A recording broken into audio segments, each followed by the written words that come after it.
to be a crew that's free, so. Okay. I'm just letting you know we're probably going to at least get off the bridge and Okay. All right, dude. stay available. Obviously, we won't be far. I just don't know, I mean, a few words that They're going to take our shot. We got gunshots. We got gunshots, guys.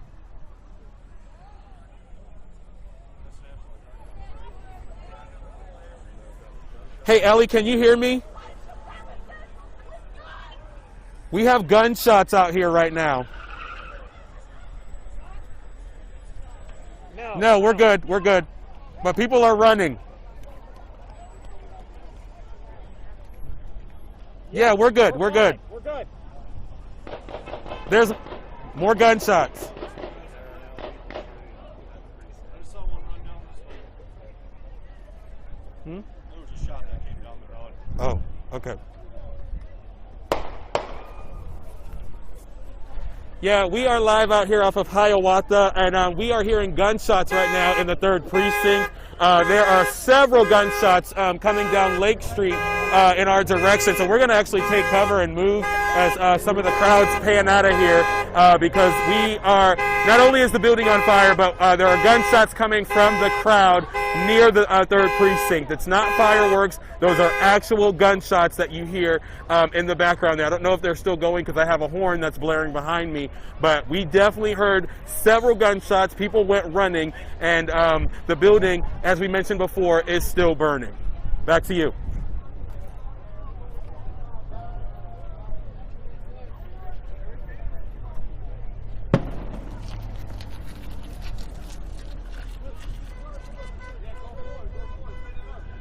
All right, we're getting that. Yeah, we got to go. We're getting down.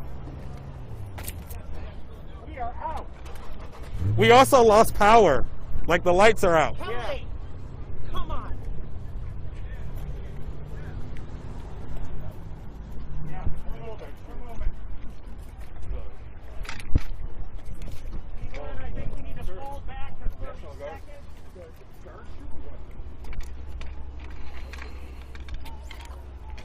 Hey, Ellie?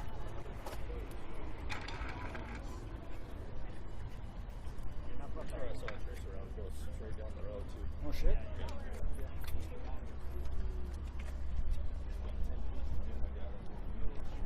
So you saw bullets?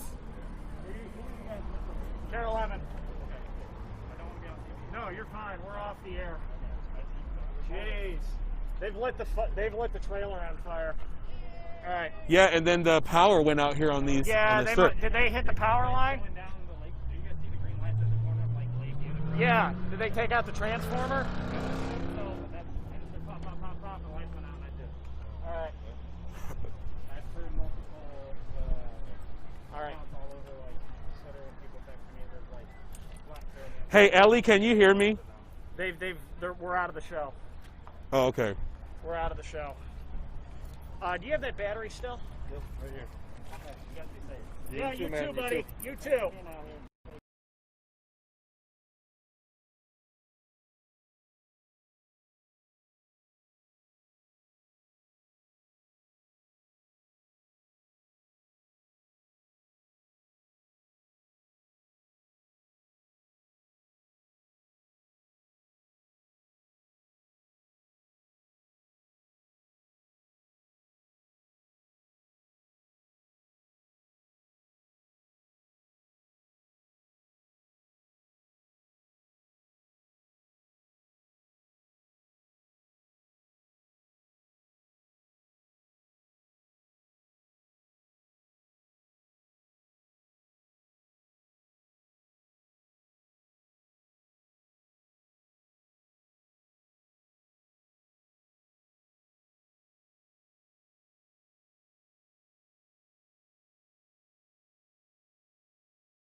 And that's the sad part that won't be realized for weeks and months, but it'll certainly be realized down the road. And then you've got to think about people that want to come in and rebuild. The apartment building that went up in flames yesterday, you could actually see that fire on radar.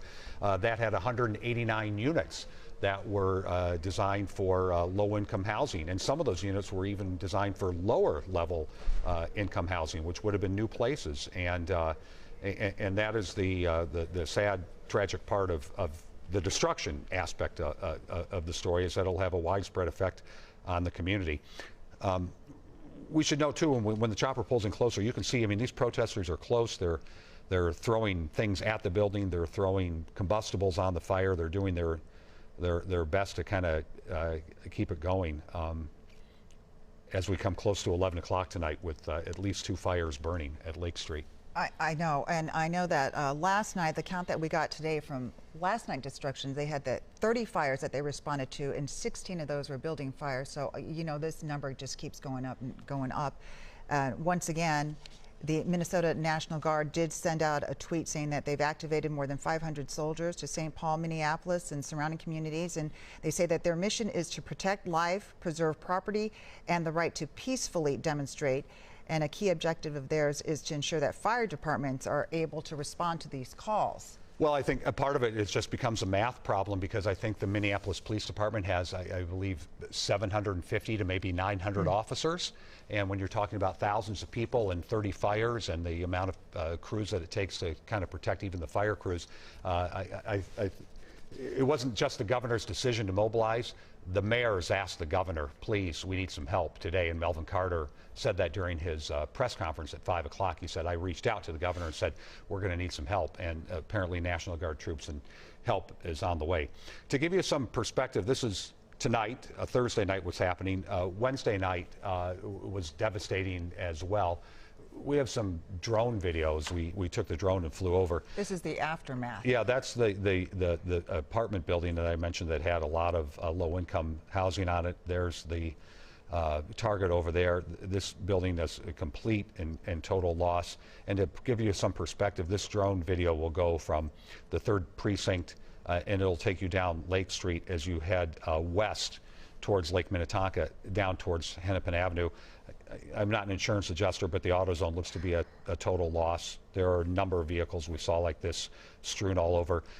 The reason that is pixelated is some of that graffiti is really graphic with a lot of expletives, most of them aimed at the police department. But this video will give you an idea. It's building after building after building, and if they're not burned, they're looted. Yeah, we heard from one of the protesters that were out there and described it as looking like Beirut. It just looks like a war zone out there. Yeah, that was Royce White. Was that Royce? Yeah, who made that comparison. Royce traveled the world playing basketball, and he talked about that. But here, as you look at this drone video, it gives you a good scope and scale of sadly, a lot of the damage that's happened. The big story tonight, the breaking news, is the continued protest in downtown Minneapolis. And the thing that's very significant is the fire that you're looking at right now. This is the 3rd precinct that the Minneapolis police about an hour ago decided to abandon. And they evacuated the staff and they evacuated the building. And they said they had to do it because protesters forcibly entered the building and ignited several fires. So this is the 3rd precinct with no police department or police members in it. Yeah. Well, we're giving you a little recap here. The National Guard has been called in. More than 500 soldiers have been activated to the Twin Cities. And as we said, the main objective is to help the fire departments respond to all these calls. We're going to take another look from the precinct from Sky 4. Now, from this angle, you can see the huge crowd there surrounding the building.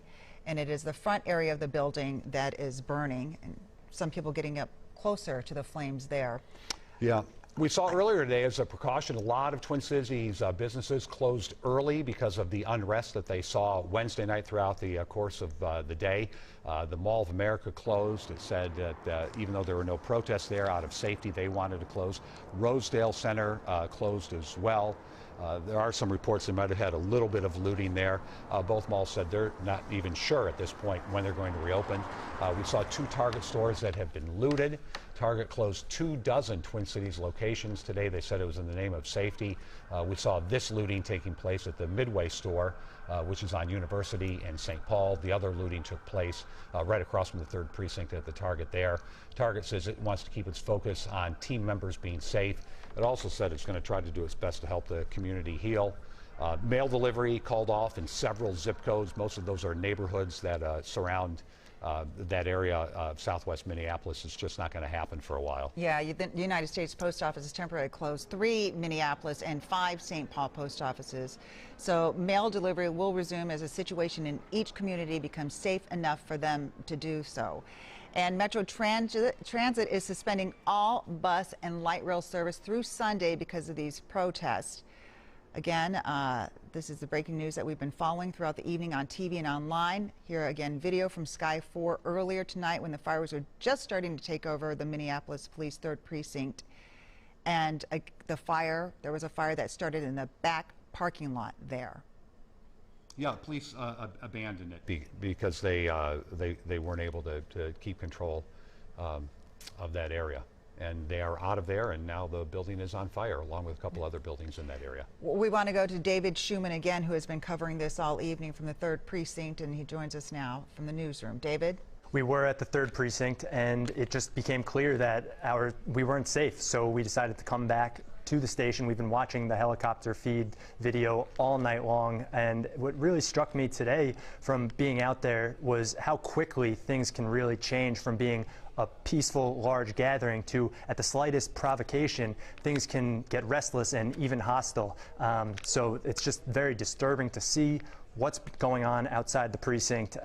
And we saw there was a car that was on fire in the Target parking lot. It was still light out. It was a little after 7 o'clock. And the crowds, everyone had their phones out. But what was crazy was the recklessness of it. There was a man, the car was fully engulfed, black smoke coming off of it, and a man was jumping up and down on the hood. People were laughing, throwing glass bottles. My photographer, who I was with, he almost got run over by a car that was coming through the parking lot, and we made the decision to get out of there. And to see the crowds packed in so close tonight, you just worry that people are going to be hurt. Of course, all the destruction and the damage. I mean, streetlights were melted outside the precinct. That's what we noticed today. But the people, we don't know what's going to happen yet, and that the fire department and now the National Guard are assisting them. You just hope that ambulances or the first responders who might be needed later will be able to get in and do their jobs. Chance to look at any tweets or anything from the National Guard. I know that they tend to be active. I don't know if any of our folks have you seen. Is there a time frame for when they want to get them? You know, because this order came down at 4 o'clock today. I know it does take a while to mobilize, but do you have any update on where these Guard members physically might be? We don't at this point. We had been asking questions all afternoon when it might happen, but right now we just heard, right when we came back on the air here, that there were 50 National Guard members that were being called in, and Governor Walz had activated them, like you said, earlier this afternoon. 50 or 500? 500. Oh, was it 500? 500, I might have yes. misread that. Yeah, 500. All right, David, thank you.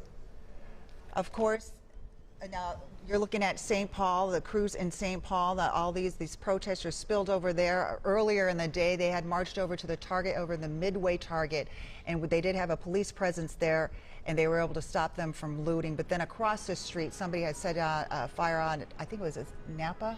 It was Napa Auto Parts, yeah. Set a fire there, and then there were protesters that went along Grand Avenue and started looting some of the businesses there, and business owners came back and were able to board up some of their businesses. We're being told right now from our crew out there, Erin Hassanzadeh is out there, and she was saying that it seems to be quiet on Grand Avenue and on University, so things are maybe slowing down a bit there in St. Paul.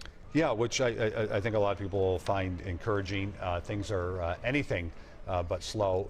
If anything, that we'll show you that fire again in Minneapolis. It actually appears to be growing at this point, and I think there's a couple. You're talking about the crowd growing around it? No, I'm talking about the actual fire growing a little bit, and and also one of a couple of fires adjacent to it. This one, and then if our helicopter shot will pull out, you'll see it from time to time. There's not only the fire that's happening at the pawn shop, but now I think there's a couple smaller ones as well. And again, if the police station has been overrun, if there's no police presence, if there's no fire department coming in to try to put the fire out, naturally they're going to grow. That's what fires do. Until they run out of fuel, fires burn, and the police department is visibly not there. The police department was at the fire earlier that was taking place at the other building at the pawn shop. That's the one you see in the foreground. I don't see the fire department there. We do know when the fire department responded to more than 30 fires on Wednesday night that they reported a number of pieces of their equipment being hit with rocks and other projectiles and chunks of brick, and there was damage to fire vehicles. Fortunately, no people were hurt in the fire, and no firefighters were hurt. But at this point, if the police have pulled out, I'm sure the decision has been made. Unfortunately, let the fires burn. And that pawn shop is adjacent to 2 other buildings. I mean, you're talking about almost like a full block there at the corner of 28th and Lake. And then you're also talking about the other fire, which continues to burn the precinct itself. And fires burn. And some people are a little festive about it by lighting off fireworks. And again, we should note when we say things like that, other people that were protesting today in different parts of the Twin Cities are heartbroken and upset to see this kind of devastation, rioting, community, and damage. I watched a story earlier this evening from an Australian news channel about what's going on in Minneapolis. Absolutely, and it wasn't a short story. It was a 4-minute story with a reporter talking about protests going on in Chicago and Los Angeles and Denver, and of course Minneapolis being the center point, and the fact that the George Floyd death has garnered so much attention. You can see the fire in the foreground just raging as it's picking up accelerant and fuel and steam and continuing to go. So it's an international story, and Minneapolis and St. Paul will be national and international news again tomorrow, because it's not often that you see police abandon their police station and people set it on fire. We read a statement earlier from the 3rd Precinct basically saying shortly after 10 tonight, in the interest of the safety of the personnel, the Minneapolis Police Department evacuated this 3rd Precinct, evacuated the staff from it because protesters forcibly entered the building, and they're saying several fires they started inside this building. And of course we'll have questions for police too, because why weren't the protesters able to get in Wednesday night and they were today? Were there more protesters? Were the protesters better planned and prepared? Which last night was very spontaneous. Tonight, I don't know if someone came with a Molotov cocktail or ability to get over a barrier, or the police on their own just decided, you know what, we're not going to go ahead. It's not worth it. Here you can see some people throwing a chunk of wood on that fire to keep it fueled and keep it going. The Minnesota National Guard just tweeted saying that we are here with the Minneapolis Fire Department ready to assist so they can safely do their mission. Well, if the Guard is here, it'll be interesting to see then if they make a decision to go in and try to put this out, because right now people are just continuing to throw wood and debris on the police station at Lake and Minnehaha in South Minneapolis to keep that fire going. Oh, just now, St. Paul Public Schools says that it is canceling all meal deliveries and curbside pickup, as well as essential kids care services for tomorrow. Because of current events, it is prioritizing the safety and the security of its staff. And I think you'll see that happening with a lot of organizations and a lot of businesses, because it's just no one feels safe to conduct business and do this in this kind of environment. And again, it's not a lot of people doing it. It's some people have to. I wish we had audio. I can see them chanting and saying something and some kind of cheer and dance, but I don't know what it is saying. As you see all the people to the right. Earlier, there's another flash and explosion as more accelerant is thrown on the fire. Again, no police presence. That was the police station. No fire department, unless what Amelia said is true, that the fire department is actually staging right now with the National Guard. Well, they showed it. They tweeted a picture get in and protect the fire department of one of the tanks with a A National fire Guard truck. armored vehicle. Yeah. Yeah, it's an armored Humvee getting ready to escort a fire truck. We'll stay on the air and see if that actually happens and continue to go ahead and follow those things. You know, earlier, Reverend Jesse Jackson was here. And Yeah, he about was, 1 o'clock this afternoon. Yeah, and he was talking and asking people to come together and be peaceful about it. And what was interesting, he brought up, because you almost forget in the middle of all this, we have a pandemic going on. And he threw out, if you're going to protest, please wear your face masks. I know that's kind of strange, you know, to put that out there, me adding that. But no, Elle was saying that at the protest downtown, they were doing the same thing too. Everybody was wearing face masks because that is a big concern. And I know it was a big concern of the health department when they were giving their update today. Well, we didn't have an opportunity to even cover the COVID news today in our 10 o'clock news because we were so involved with all the breaking news and what was happening in Minneapolis and St. Paul. But that was one of the news stories, is the health department said, we are really, really concerned about how close people are, the fact that this virus is extraordinarily highly contagious, and that people are in such close quarters. Such close quarters. With a mask or without a mask. So. Yeah, it's interesting. In the rest of the world, everyone's focused on a pandemic. Here in Minneapolis, we're focused on this. So here's what you were talking about, Amelia. Yeah, this is the tweet that went out. Yeah, with the from the National Guard saying that they're here in Minneapolis with the fire department ready to assist. So we'll see if they go out. David, what else have you been able to find out in the last few minutes? David, your mic. We'll see if David's mic is on. Is it on or? Or if we're hooked up. There you go, David. We can hear you now. Yeah. Yeah, I just wanted to mention that what you guys said about the masks, the protesters wearing masks, and Marielle Mose was out there. She saw it. I saw it as well at 38th in Chicago today, where there was a peaceful protest. And with the eyes of so many people around the country, as well as the world, watching these images right now of the fires outside the precinct, it is worth reiterating, I think, that this is not indicative of everybody in our city. There are people who are strenuously making sure that the protests stay peaceful. And I was there at 38th in Chicago today. There were parents with their kids, and one man told me that he wanted them to see what the positive vibe was that was happening, where there was a beautiful mural that was being finished up to memorialize George Floyd. The memorial of flowers and signs for him was just growing and growing. And so there are positive, peaceful protests going on throughout the day, and I'm sure we'll see more of those this weekend, while this also goes on at the precinct. And I want to play you one of the interviews we did with one of the peaceful protesters. You know, I already get so upset seeing police brutality videos all the time, but like, when it's that close to home, it's literally 3 blocks away from my house. I've never seen anything like that. I was at CUP 5 minutes before it happened. I seen George on top of his car before they came and threw him down. So what's so important about what he's just said is, just because he is peaceful, that doesn't mean that he's not passionate, he's not angry. He told us how angry he was. And this, what you're watching now, we got this video. It was outside 3rd Precinct this afternoon when police came in the riot gear, the face shields, and gas masks. They were firing the rubber bullets into the crowd like they were right there.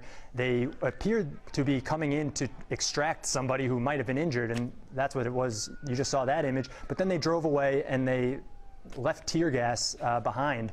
They were having rocks thrown at them. The protesters were throwing rocks, throwing bottles, and so the police felt that they had to escalate this confrontation to keep the protesters away. And there were other protesters who were saying, stop throwing things, but it really just didn't do much good, and it had just changed the peaceful protest on a dime, because before all of this happened, people were playing music, grilling sausages, handing out water bottles. It was more of a communal experience, and then the appearance of these officers really just changed the whole tone, even if, like I said, it did look like they were trying to help somebody. So, you know, this is what it was like earlier this afternoon. The first fire was set in a car in the Target parking lot a little after 7 o'clock, and it is now escalated to what we've been watching on those helicopter video feeds.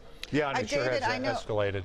I know earlier today you also tweeted out when you were down there following all the devastation last night, people coming out and to help clean up and help these businesses. Yeah, that was really great to see, and I was actually very glad that that tweet was the one that took off of everything that I shared today, because there were these 2 girls. They were literally on their knees picking up trash, putting it into a bag, and I asked them, how long have you been out here doing this? And they said, we've been out here 2 hours or so, and they weren't even from the area. They had volunteered to come down to where this was happening, to where all the looting was that they saw, and help. And there were people walking around handing out water bottles. People were handing out popsicles and grilling sausages. Like I said, it was a giving atmosphere, and it's just such a stark contrast to what we're seeing now.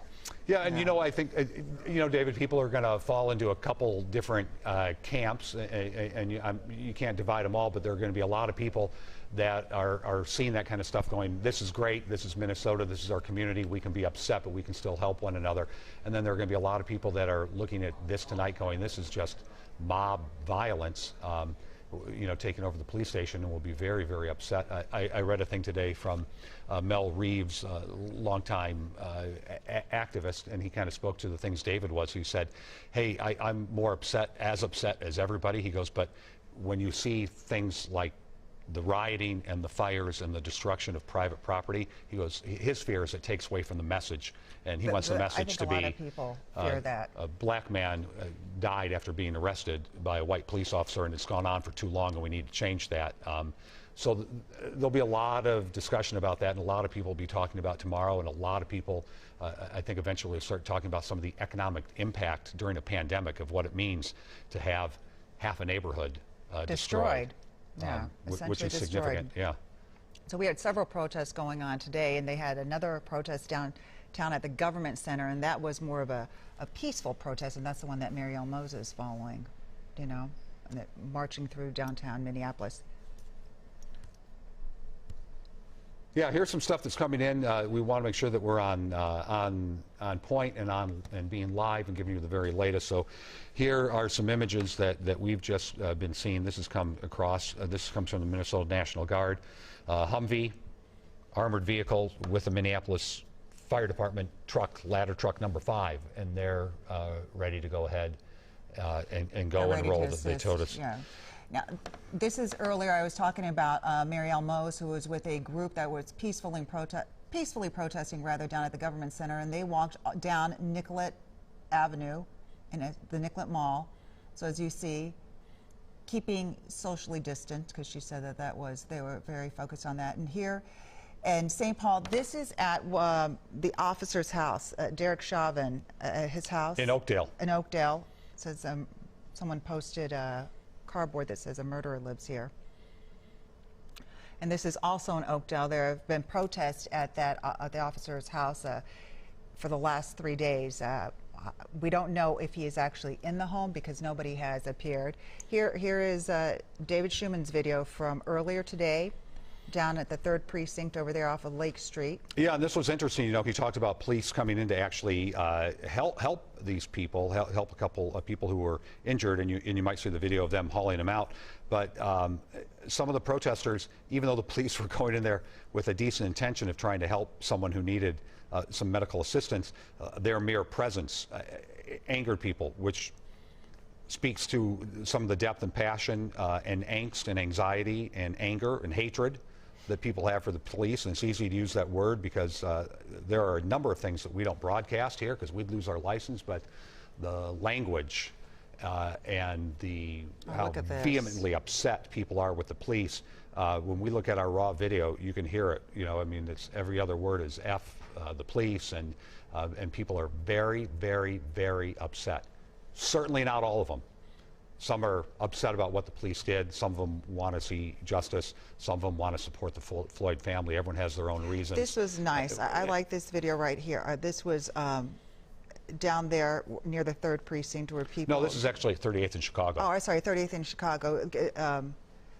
David had shown this, and this is a way of people protesting, but yet finding a way to bring the community together. Yeah, that's a mural that'll be there for a long time, and it'll have a significant impact on that neighborhood for a long time. Just like this story will for possibly a very long time for the city of Minneapolis. And then you kind of look at our history and go, boy, we've had 4 of these incidents now with officer-involved either shootings or deaths. And you wonder if Minneapolis starts to get a reputation When we have the ability, we'll give you another live shot if we can. Our chopper has to refuel and do things like that. It's been in the air quite a while, and then there are also rules and regulations about where it can fly. But if we can, we'll show you what's going on. This liquor store, I believe, caught fire tonight. This was what happened to it on Wednesday. And then I believe that it was on fire this evening. So here's the fire that we're talking about. For any reason you haven't been up to date on what's been happening in the last hour. At 10 o'clock tonight, the police abandoned their police station, the 3rd Precinct station, which is at Lake and Minnehaha. And they did that because they kind of said that, in essence, they were being overrun. Is that what it was, Amelia? What language did they use? They said that protesters forcibly entered the building, then ignited several fires. Yeah, so they wanted to make sure that their personnel was safety, their staff, so they evacuated it. So the protesters got in, they started the fire, and the police officers left. And then these folks have been throwing fire and different things or wood and different things on the fire to keep it fueled and keep it going. And you can see some of that happening right now. And the 3rd Precinct, as it stood in South Minneapolis, doesn't exist any longer. Beautiful building. Right on the corner. And the reason this is the target is because it's believed that the 4 officers involved in the arrest of George Floyd were headquartered at the 3rd Precinct. Yeah, and earlier today, the FBI and the Department of Justice, the U.S. Attorney, spoke, had a press conference, and the BCA and the FBI are conducting a joint investigation. So they are the 2 agencies that actually have the authority to make an arrest. So right now they say that they are working on this and they want to be expeditious about it, but they want to be extremely thorough about it. And here, this came from Ariel Mose from downtown Minneapolis tonight, the Mounted Patrol. To add some context to what you were saying that I'm not sure people understand, Amelia, is that, folks, if you think about it, never do the FBI, the U.S. Attorney, and the prosecutor come out talking about a case and saying, we're working on the case. Yes. The only other time I can remember it is in the Justine Ruszczyk-Damon shooting involving Mohammed Noor. Mike Freeman came out and talked about it, and I'm not even really sure he talked about it. He kind of got caught talking about it at a Christmas party. Prosecutors don't come out saying we're working really hard to find out how we can press charges, and you never see that. And today we saw that. It didn't do any good in many of these people's minds who are rioting tonight, but you never see prosecutors come out and say, we're doing our best job to try to prosecute this case. You get a blanket statement and they hand you something that says, we're working on it. When we get the information, you'll know about it. Yeah, it was interesting because it was a press conference that was supposed to start at 3 o'clock, and it actually didn't start until almost 2 hours later. And when the U.S. Attorney came out, she said that basically she was hoping that they would be able to tell us something. They were counting on it, and they thought they were going to be able to, but they weren't able to. So I know Esme talked about it a little bit, and she just thought that there was going to be an announcement maybe soon. Well, she kind of implied the same thing. She did imply, that we were working on something that didn't come through. Erica McDonald said that. And again, just to see Erica McDonald with Mike Freeman and with the head of the FBI who's leading the investigation here is extraordinarily unusual, unless people know they're working on things. But we've also talked to people who said, you know what, I'm protesting until I hear that people are in jail or that people are charged. And she also said that the president and the Attorney General William Barr are closely monitoring this too, which was interesting. It sounds like she's had conversations with them, and we found out today that the police chief had a conversation almost immediately after this incident happened on Monday night, which was Memorial Day, which seems like eons away considering everything that's happened the last few days. But the police chief told us that he actually called the FBI and said, we need help, and we want you involved in this investigation, and we want you involved early on it. So. Yeah, and evidently the FBI said in that press conference, because of that, they were able to get people together and start working on this almost immediately because of that phone call from the chief. Yeah. Here's some video of what spread today into St. Paul. There were no protests. There were no big gatherings. There were no protests or riots, and I hate to intersperse the terms, but there was nothing like this yesterday in St. Paul. And then today, Thursday, this is some of the activity that was in St. Paul, where there were a couple fires. Target was looted. Although Target in St. Paul in the Midway area on University was not looted by any means to the extent that the target was near the 3rd I don't think precinct that target in Minneapolis. in St. Paul got looted because the police officers were there and able to hold them off. There was some. I think At the Midway? I think it was minor, and then the police officers kept people away from that. The target by the 3rd precinct in Minneapolis has just been decimated. So. Yeah. Yeah. We're going to see the latest, which video, I'm sorry? The Lake Street video. Okay. I think they're supposed to show us. You know, earlier with the protesters, there were some protesters who left Lake Street and they went up Hiawatha, and it looked like they were heading to downtown Minneapolis. And at some point else, also from St. Paul, like cutting over and going on to, from Hiawatha rather, up to Washington. And we didn't see where they got. I don't know if they just dispersed, but they did shut down the highway for a little bit. Briefly, Yeah. nothing like the highway shutdowns we saw with the protests over the Flano Castile or with Geronimo Yanez's case when Flano Castile was shot. We saw interstates closed for a while, which actually led to legislation to try to change the laws around the penalties for blocking an interstate during a protest. This is part of Lake Street, all the devastation from Wednesday night. Sadly, I think we'll be tomorrow on the Friday morning news showing you similar video of all the devastation from Thursday night, because it's happening all again with fires, with broken windows, with looting, with fires that aren't even being attempted to be put out because of the safety and concern of the firefighters. Until they get some National Guard backing and help. But this was some video that we shot from street level and from the drone today of Lake Street. I know we've talked talked about 3 about miles this. of devastation, to give you a point of reference. It's not like 1 corner or 2 blocks. It's 3 miles long. I know. We talked about this earlier, but you feel this is actually up in Uptown, I think, because it was like the Apple store. The store there got the Verizon store, and Thurston Jewelers. They were looted. They said that they were broken into at hundreds of thousands of dollars worth of jewelry, probably taken from there. And they also said they found bullet casings there inside of Thurston's. Yeah, they took everything from Thurston's. This is video from inside a shop: watches, jewels, gems. Yeah, and also the sad part of it, and you said it to do, these are businesses that have not been open for months because of COVID-19, because of the pandemic, and I think a lot of them struggling and trying to figure out how they're going to survive. Will they survive? And then this happens. Yeah, and again, I'll just reiterate it in case someone's joining us. There's the complete other side of this, that there are some people that are just going out of their way to be helpful and protest the cause and talk about what they are very interested in, which is getting some justice for George Floyd. They're not all rioting by any means. No, what you're looking at here is new video from social media. This is video of a car on fire in the KHOU parking lot in Blaine. We're hearing online that Northtown Mall has been looted. Now, this is unconfirmed. This is all social media and online. People online, though, are saying that police are now surrounding the mall there. And we are calling to get confirmation on that. Yeah, although that one shot that went by, that sure looks like it. And that looks like the KHOU at Northtown, and that's a car on fire, obviously. Again, we want to make sure that we can get all of this confirmed. But this kind of goes to the point of why a lot of these businesses were closing down and saying, we don't want to be open. We're afraid, and we're afraid for our employees. We're afraid for our businesses.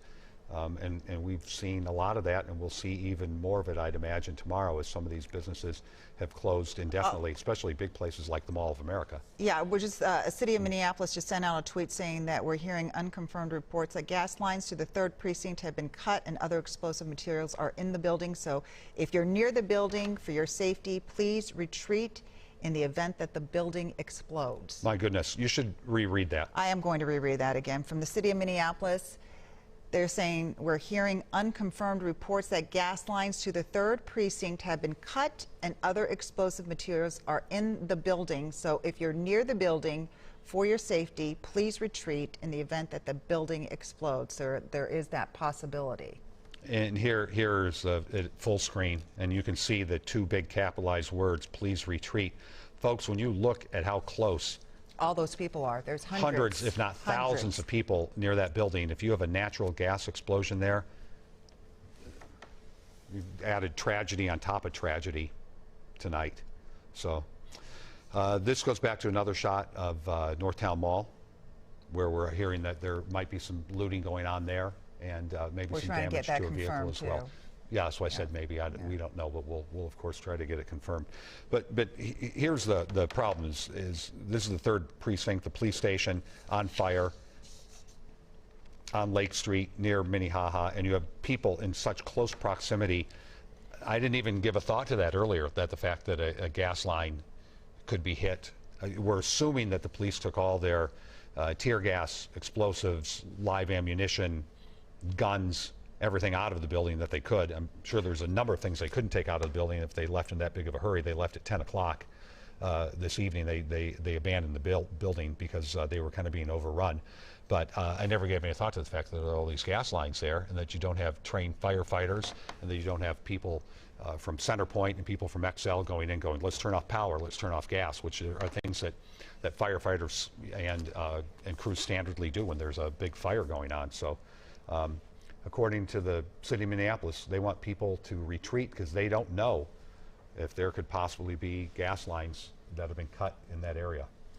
And we're also being told that Minneapolis public schools have canceled emergency childcare tomorrow. I just want to get that out there for anybody who uses that. So Minneapolis public schools have canceled emergency childcare. And if you're expecting a meal from the St. Paul schools delivery, and they've been doing a really good job about trying to get out with school buses and deliver meals and feed people, those are not happening either.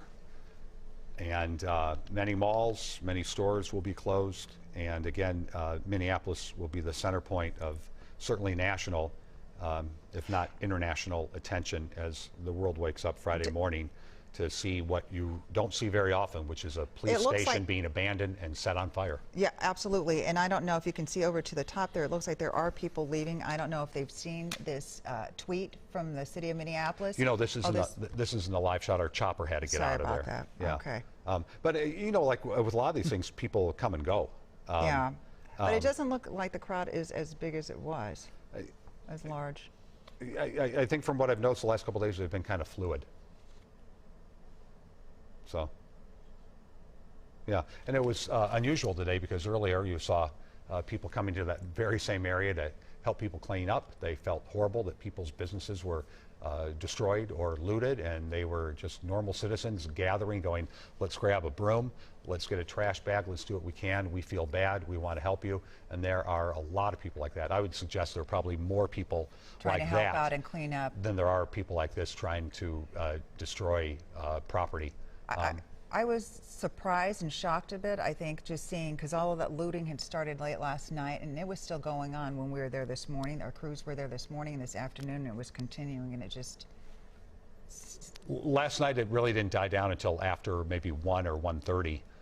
And then this morning, the sad things that you saw if you woke up and saw, our morning news starts at 4:30, and there are still smoldering buildings. There were still smoldering buildings at noon today. Yes. And it very well might be the case as well.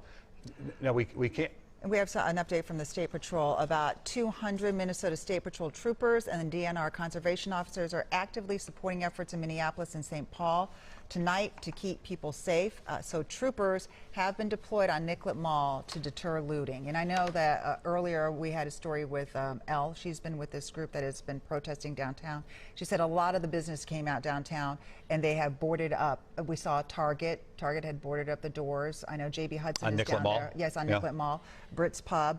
All of these businesses, the owners have come out and they've, workers have come out and they've boarded up their business. Here's the other important tweet that just came out from the city of Minneapolis. As you can see, you can read as well as I can, unconfirmed reports that gas lines to the precinct have been cut and other explosive materials are in the building. As you can see, they want people to please retreat in the event the building explodes. Going back to that tweet we had up there before about state troopers, we're on Nicollet Mall, and we've been here obviously all evening. I haven't seen anyone. I haven't seen any kind of... Well, this just happened. We're not on Nicollet Mall right now, but I mean... Well, we are on Nicollet Mall, but I'm just wondering, we should send some of our crews out there. My point is we've been here all evening. I've seen no additional police. I've seen no additional Hennepin County. I've seen no state troopers. I haven't seen anyone other than the folks that were over at 5th, which is about 8 blocks from us. I think Elle had mentioned something about more police presence when we talked to her earlier. Yeah. But here. This is from our rooftop. So we're at 9th and Nicollet. And we're looking down as you're looking towards down the heart of downtown. And this is what downtown has really looked like lately in the pandemic, folks. It's a bit of a ghost town, even more of a ghost town at 11:36 at night. But even at 8 o'clock, there's just not a lot going on. But, you know, we can see some flashing lights, and I guess there is more of a police presence. I see one on one corner, and then I see another on another corner as we go down. So maybe out of abundance of security, there is more. These mounted patrols were from earlier or this evening, but we have people, and we'll go out and check, and we'll see what is going on and if there's an increase present. Because, you know, I think part of the danger and the fear the general public has is first night it was in Minneapolis. The next day it was in St. Paul. The next night it was in St. Paul. Maybe tonight it was at the Northtown Mall. Rosedale closed down. The Mall of America is in Bloomington. It shut down at 2 o'clock today. So I think there's this general sense out there that this thing could get really out of control, and that, again, the people who are not interested in protesting the death of George Floyd, but the people who are interested in rioting or looting or breaking into the Apple store and getting a free iPad, or breaking into the liquor store like they did on Grand Avenue and walking out with a case of vodka, see this as open season, as a free-for-all. I mean, there are only X number of police officers, there are only X number of state troopers, and when you have thousands of people who are interested in rioting and causing chaos, the numbers just don't work, and people can get away with things. And they're taking precautions. Target closing about 24 of its stores, and they're stopping the buses. Metro Transit is stopping buses from running all through Sunday, and also the Metro line. So they're taking precautions.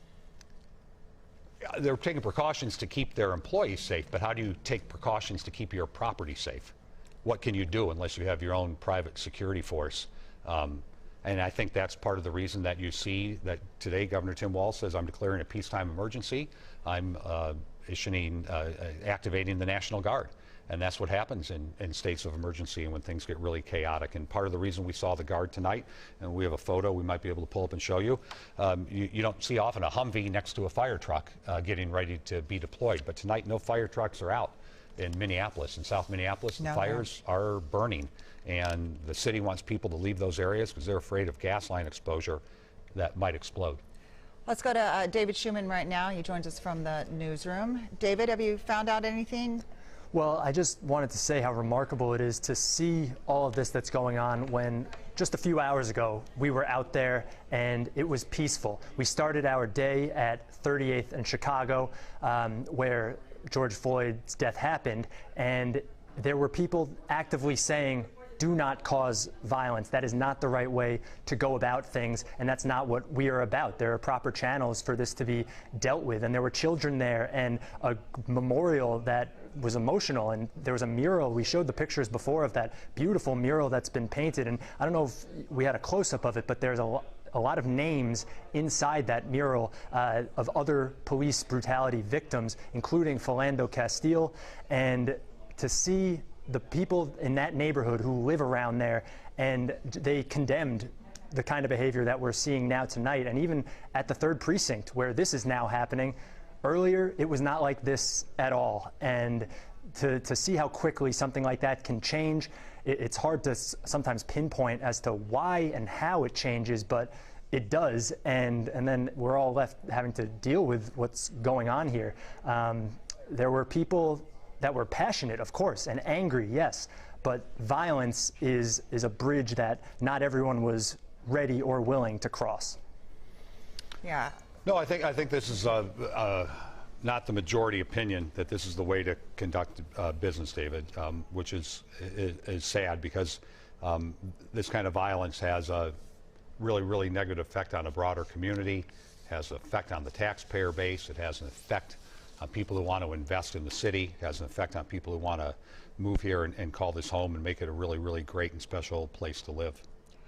Yeah, long-term effect. You know, in the midst of all this, we forgot about last night, too. There was a situation where a pawn shop owner had shot a man and killed him because he thought he was going to loot his building. Yeah, we think. Business, we think. We're not sure, but that would be the first death from it. Hey, David, is there any way that any of our crew can go out? Is there more of a police presence right now on the mall? Are there state troopers? Are there county officers? Are there Minneapolis police officers downtown I was actually just going to suggest that I maybe head out there since we are so close to it. Earlier, at 10 o'clock, when we came on the air, we were on the WCCO roof, and there were a few people down on Nicollet Mall that were yelling at us and yelling at whatever they were yelling at, and a few windows were broken. We did hear that, but now it might have picked up, and we're going to head out and check that out. Well, as I look at this, I can't tell if there's a cop on every corner. I don't know if these are bike riders or if they're mounted police patrol, but it might be worth a look. And if you can find out anything more about that Northtown Mall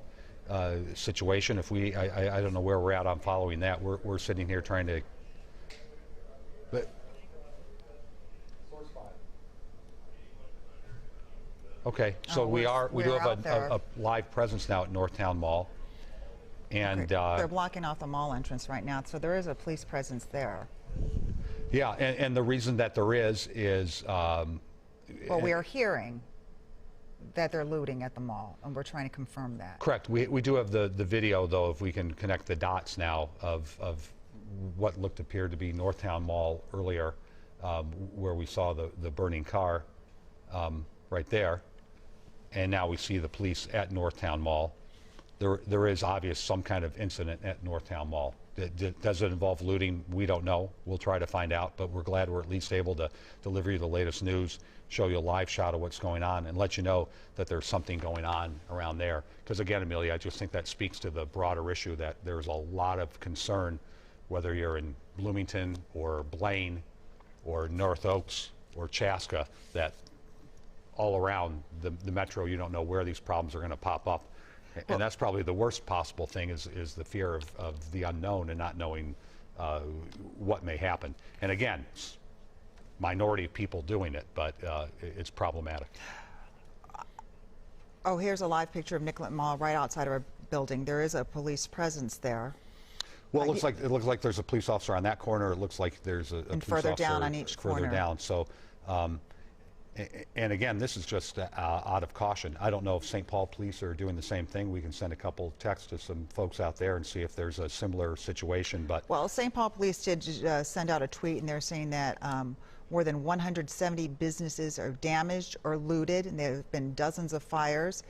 And they're continuing to work shoulder to shoulder with local, state, federal, and fire partners to protect St. Paul. So 170 businesses damaged or looted out there. Yeah, here's their tweet and their text.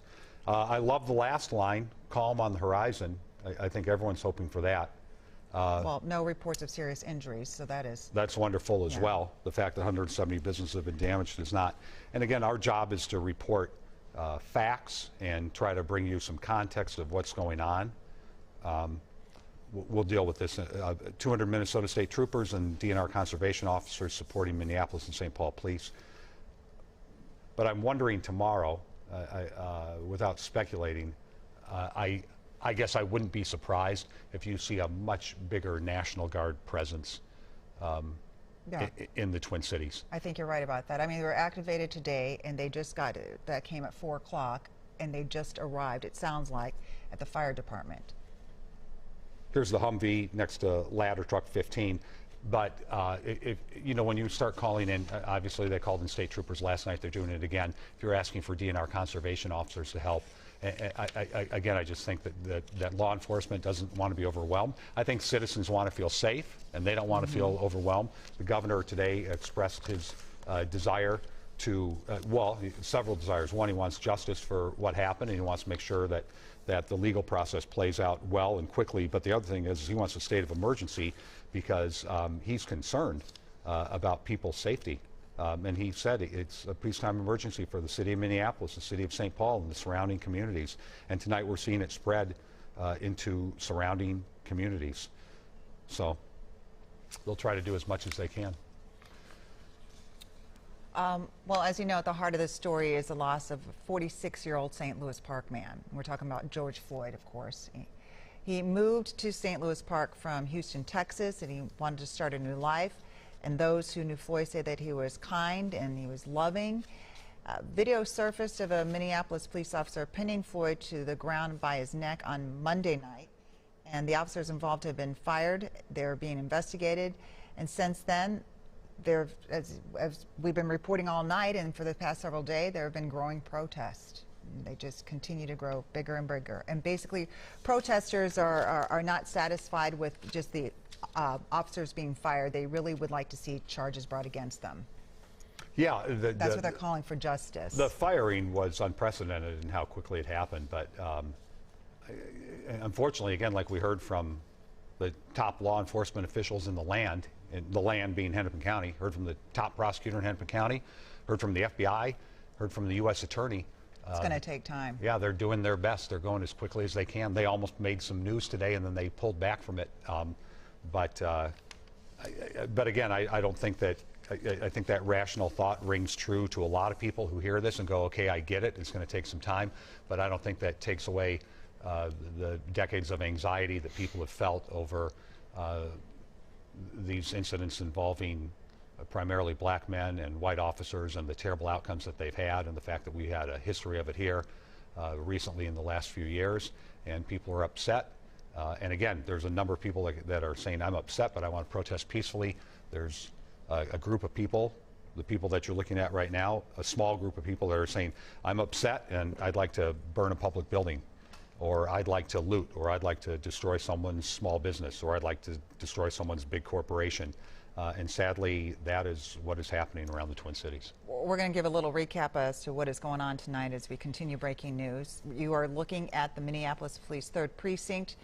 The department says that shortly after 10 o'clock, they evacuated personnel because protesters forcibly entered the building and set the building on fire.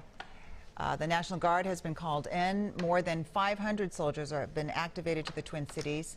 Their main objective, they say, is to help the fire department respond to all the calls. And then we saw a tweet from the State Patrol about 200 Minnesota State Patrol troopers and DNR conservation officers are actively supporting efforts in Minneapolis and St. Paul tonight to keep people safe. And we were looking on Nicollet Mall because troopers have been deployed on the mall to deter looting there. And we said that the businesses there earlier had a lot of them boarded up the front of their businesses. And we've seen that even in downtown Minneapolis and in different communities. And tonight we're seeing that there's a police presence at the Northtown Mall at 12 minutes before midnight right now. And okay, we're being told that. 4th and Nicollet. Well, we've been told that Jeff Wagner is downtown Minneapolis. He's live right now. We're going to take him. Jeff, can you hear us? He's on Facebook. I saw a lot of people near me get maced. People get hit with the rubber pellets. This was kind of a surprise. There was a big group right here at 4th and Nicollet, a big group, and people were shattering windows at the Xcel Energy building. And then there started to be a commotion along 4th Street, and the crowd started to disperse, and I couldn't tell, and it's because there was a group of police officers coming with their riot gear.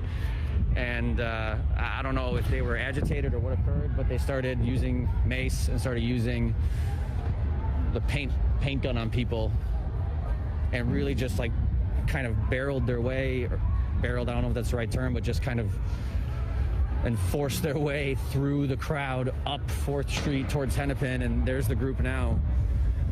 So the crowd here is a lot smaller. Again, it was mostly these Minneapolis police officers that did that enforcement that just occurred. 1 second. We'll see. Okay, so that was Jeff Wagner earlier in downtown Minneapolis, and which is. Well, I don't think it's earlier. I think it's right now. This is. Oh, okay. Yeah, this so we is want live just now. Yeah, we want to try to from stay with him. Facebook. So his signal went down, but we want to try to stay with that, and we're trying to get as many people out there as we possibly can to report on things happening through the course of the evening. I think Elle was following that group, and that was the peaceful protest that was going on from the government center and just walking along Nicollet Mall and around. And the last time we talked to her, she's now back at the station. Maybe we'll get a chance to talk to her again, though. I think it started getting a little out of hand. Well, if Elle's in the building, let's get her out here on the set, and we'll talk to her. We'll put her in front of the screen, Tracy. Maybe we can talk to her a little bit about what happened, because we want to try to make sure that we can get back and also see what Jeff is trying to do as well. One of the issues that we've run into covering this is just the personal safety of our people. Thank goodness we have the helicopter. Jeff is back on Facebook Live. Let's hear what. Okay. Well, why don't you put it up, Tracy, and we can talk over it, and if we get it, we'll go ahead and take it. His shot's frozen right now, but we're hoping it's going to go ahead and pick up. And the last Only with Safeway I felt to identify that I wasn't trying to do anything, just document. Well, But it's a very close call in that regard. This guy's being told to move. What happened? She's We want okay. to try to make sure that we can get back. It was, I don't know how to explain what just occurred here.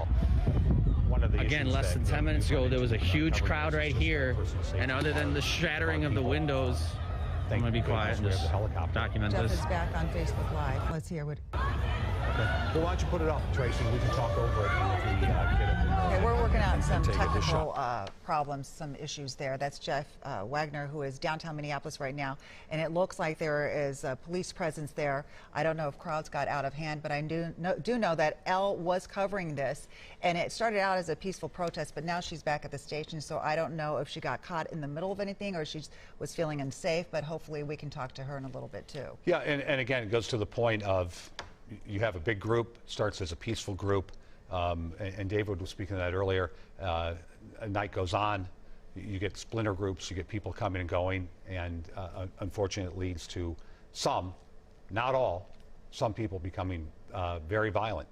Yeah. We're going to try again to go back to Jeff Wagner. Look at the windows at the Excel building. The windows at the Excel building shattered out, and there's people right here in this apartment watching it. It's quite the dichotomy of what's going on out here. Oh, there's officers telling that person to leave. They're hitting his car.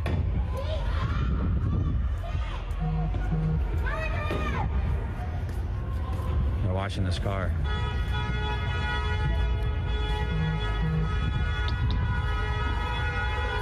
Trying to get this car to leave.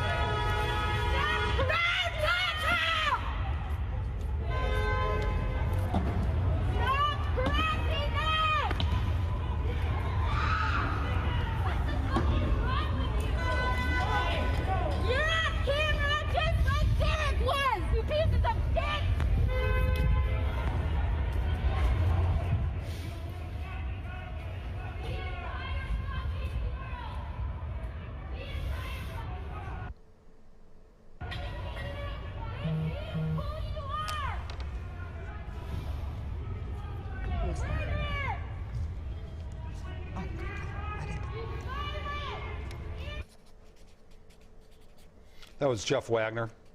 You'll have to excuse us, folks. We're trying to talk to some other folks who are in contact with us as well. Jeff Wagner, downtown Minneapolis, group doing some damage to the XL building. You might have seen, if you could, I know the video was grainy at times, broken windows, a lot of graffiti. You might have heard some language that you never hear on WCCO, and we apologize for that, and we're glad it's later in the evening, and hopefully the kids are asleep.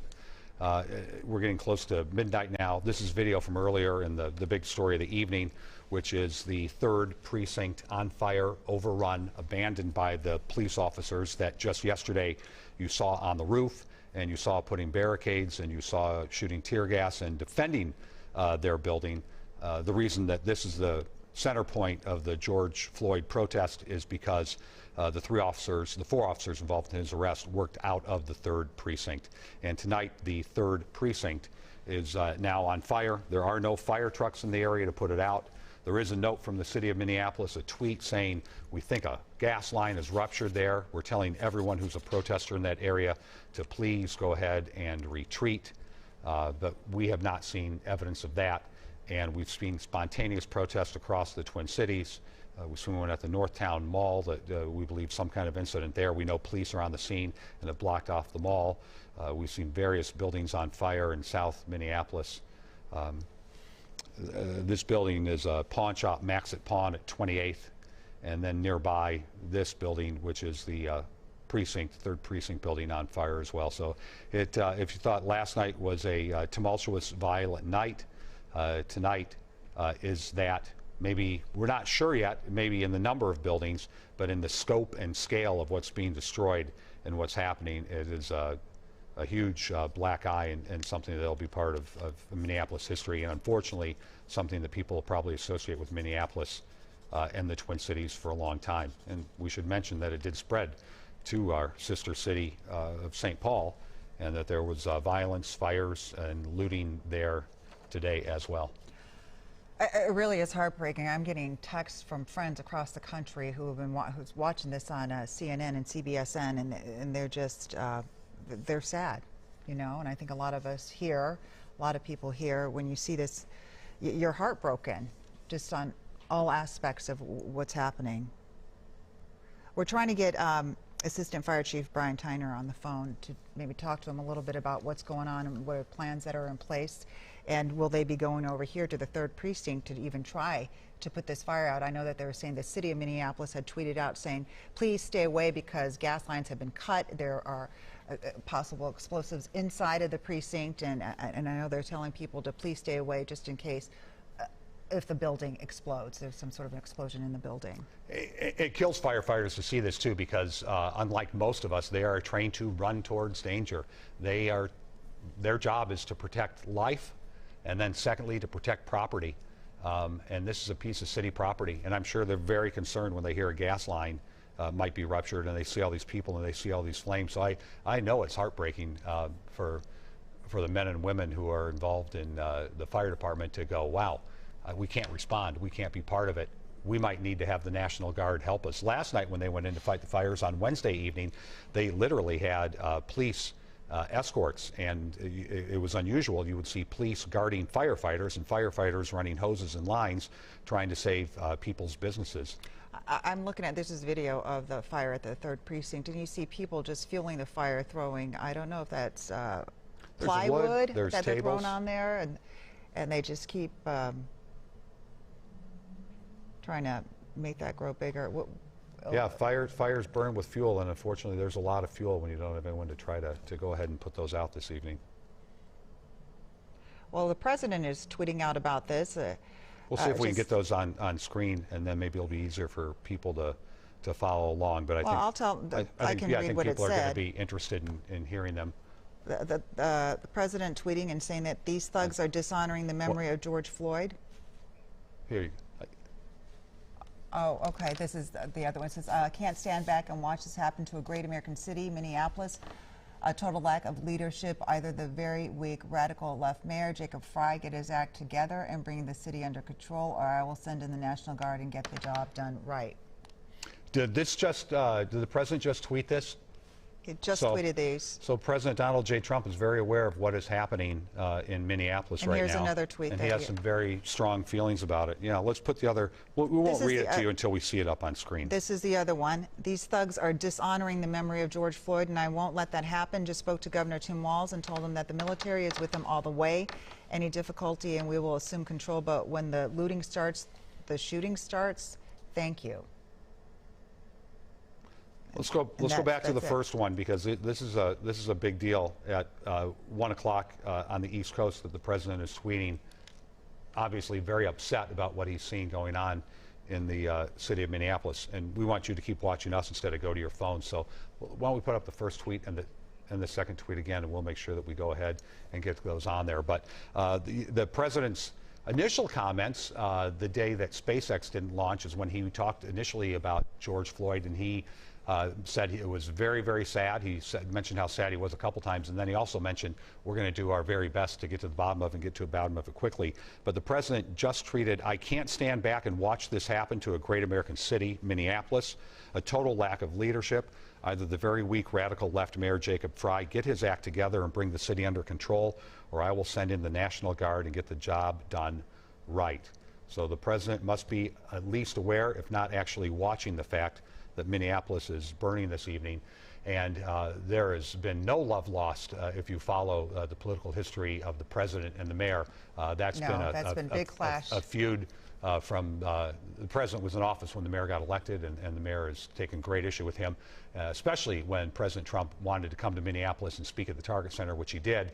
And there was huge protests over that, and the mayor talked about billing him and not providing security and all that. So they've been at odds for quite a while. And the president now looking, I guess, I don't know if we'd say offering his support or saying, I'll take over unless you can take over yourself. And tonight, the police were not able to take over. They actually abandoned Precinct 3 and left. and now it is on fire, along with a number And of other a possible buildings very right next to dangerous it. situation too for all of those people who are out there right there beside the building because the gas line's being cut. I'm talking about the 3rd precinct, the building. Yes. There is a possibility, City of Minneapolis saying just to retreat and get away from that building because there is a possibility it could explode. Yeah, I just think this speaks to the bigger issue of how people are feeling and some frustration and the fact that even the president alluding to this is dishonoring the memory of George Floyd. And again, we've noted and we'll note again, there are people out rioting and destroying things and raising hell and being extraordinarily destructive tonight. And there are other people that couldn't be more in George Floyd's corner and wanting justice. And this is breaking their hearts to see their city get destroyed that way. And we need to keep reiterating that and making it clear. And the president is upset with, I think, what he sees obviously going on in the city of Minneapolis right now, and obviously very upset with our mayor. It's interesting to note that he and Governor Walz weeks ago had a conflict, and within a matter of days over COVID-19 really patched that up, and then had some good conversations, and the president had some very glowing terms to say about Tim Walz, and Tim Walz spoke about the president in some very positive terms dealing with the COVID-19 pandemic. But if we put up the second tweet from the president says that he also said that he's been in conversation with Governor Tim Walz and told him that the military is available, and if he has any difficulty, the president said he's willing to assume control. Then he said, when the looting starts, comma, the shooting starts. I don't know if that means that the military starts shooting or that when the looting starts, bad actors and citizens start shooting. Here it is. These thugs are dishonoring the memory of George Floyd. I will not let that happen. Just spoke to Governor Tim Walz and told him the military is with him all the way.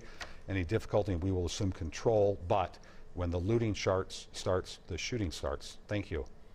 That coming in from the president over Twitter in the last 5 minutes. The president also won election after a violent summer back in 2016. That, of course, was the summer of the death of Philando Castile, and he ran on a whole law and order, partly on law and order, right. I think, was his platform. I'm also getting a tip, and I'll let our control folks know. I'm not sure if the Minneapolis Police and Fire Department have taken their police scanner and dispatch offline. I know some people that were listening to it, and I don't know if things are becoming so chaotic. You know, there's a number of apps. We used to call them scanners in the newsroom. We have a scanner still, but there's a number of apps that people can listen into police and fire calls. I don't know if they've done it out of safety, if they don't want the rioters to know what they're doing, or if they're still online. But I'd love to investigate and find that out. Try to cover every angle of this thing. Somebody is saying that they're offline? Yes, that they just went offline earlier, within a few minutes. So. Well, we okay, have a new tweet from the Minneapolis Mayor, Jacob Fry. Amelia, can you read that? I'm going to check a couple things. Yeah, this is from the Minneapolis Mayor, Jacob Fry. He says, we are working with Minneapolis Fire to deliver resources and respond for a beloved neighborhood in our city. We all need to work together to ensure the safety of our friends, family, and Minneapolis residents. And right now, working together means clearing the area. So he is asking everybody to please clear the area. Let's leave that up for a second because I don't know what the first line means about working to deliver resources and respond, because this fire is almost 2 hours old now, maybe even more than that. The one fire was burning before we started the 10 o'clock news, and that was the pawn shop, and there was no fire response to that at all. That fire spread to the restaurant nearby, spread to a group called the Fathers Projects that does nonprofit work that's housed nearby, and then the police station at 10 o'clock caught on fire. So that's 2 hours worth of response time. Well, hopefully we will be able to. I know that we're trying to get in touch with somebody from the fire department to find out what is going on. Yeah, we're trying to get. If there is an effort to go out there to put out the fire. It's very difficult to talk to people in the police force right now, folks, because they're just swamped and busy. And you saw, even from Facebook, right now in downtown Minneapolis, some problems with a small group of rioters breaking some windows and causing some problems and destruction right now. You know what? I'm hearing that Erin Hassanzadeh, our reporter, she is out at the Northtown Mall right now. Maybe she's able to find some sort of information for us. And let's go to Erin. Amelia, we just got here, and so I'm going to walk you through exactly what we found when we got here. So police officers are blocking off all the entrances to the parking lots of this mall. We saw them, periodically, and they're kind of patrolling the parking lots that are still empty. But I'll show you the interesting thing that we found is here at the Burlington, the doors appear to be pried open, pushed open, broken open. It's hard to tell from our vantage point. We can't get much closer because there are several police vehicles you can see parked here and there. Some of them are in full riot gear. So we're still making sense of what we're looking at here. It's pretty quiet, other than the noticeable fact that there are officers at every entrance to the mall and that they're patrolling the parking lots, and that something apparently happened at this Burlington. Not sure if people were trying to get inside. We did not see any, looters walking around with merchandise in the parking lot. So we'll continue to monitor it out here. Amelia, see what we can find. But this is our vantage point for now. And Aaron, thank you for updating us on that. But I know that you were in St. Paul earlier. Are things starting to quiet down a little bit over there? Yeah, and that's why we moved out here, Amelia, because things were a lot quieter. You saw, kind of the heat of the evening. That's when we had fires, tear gas that we got caught up in. We had, medics popping up left and right trying to, provide relief for the people who were there. Pretty quiet at the time we left there. The only concern officers told us as we were making our way out is random gunfire. You could hear the gunshots off in the distance. That's obviously unsettling. We had no idea where it was, why. That was what was still kind of remaining there as we left, but not big groups of demonstrators, and the fires had certainly died down on University Avenue in St. Paul at that point, Amelia. And I know they don't tell you their plans, Aaron, but were they kind of packing up and heading out? Could you tell? Because, in Minneapolis, we thought things had really settled down, and then 20 minutes ago, there's destruction of property and some people causing big problems in Minneapolis. Yeah, Frank, so we saw, really the crowds clearing out of St. Paul earlier in the evening, before 10 o'clock. And it just it never really seemed to reignite is sort of the best way to describe it. And we saw a whole group of fire trucks peel out. They actually drove towards the Capitol. We thought perhaps that was another area that had popped up that, law enforcement was interested in, but nothing happening at the Capitol when we were there, just probably half an hour, 45 minutes ago, Frank. Okay, good to know. Aaron, thank you, and keep us posted on that and anything. Did you see anything else on your drive up there? Were there any other problems, a lot of police anywhere, or were things pretty quiet by the time you got to Northtown?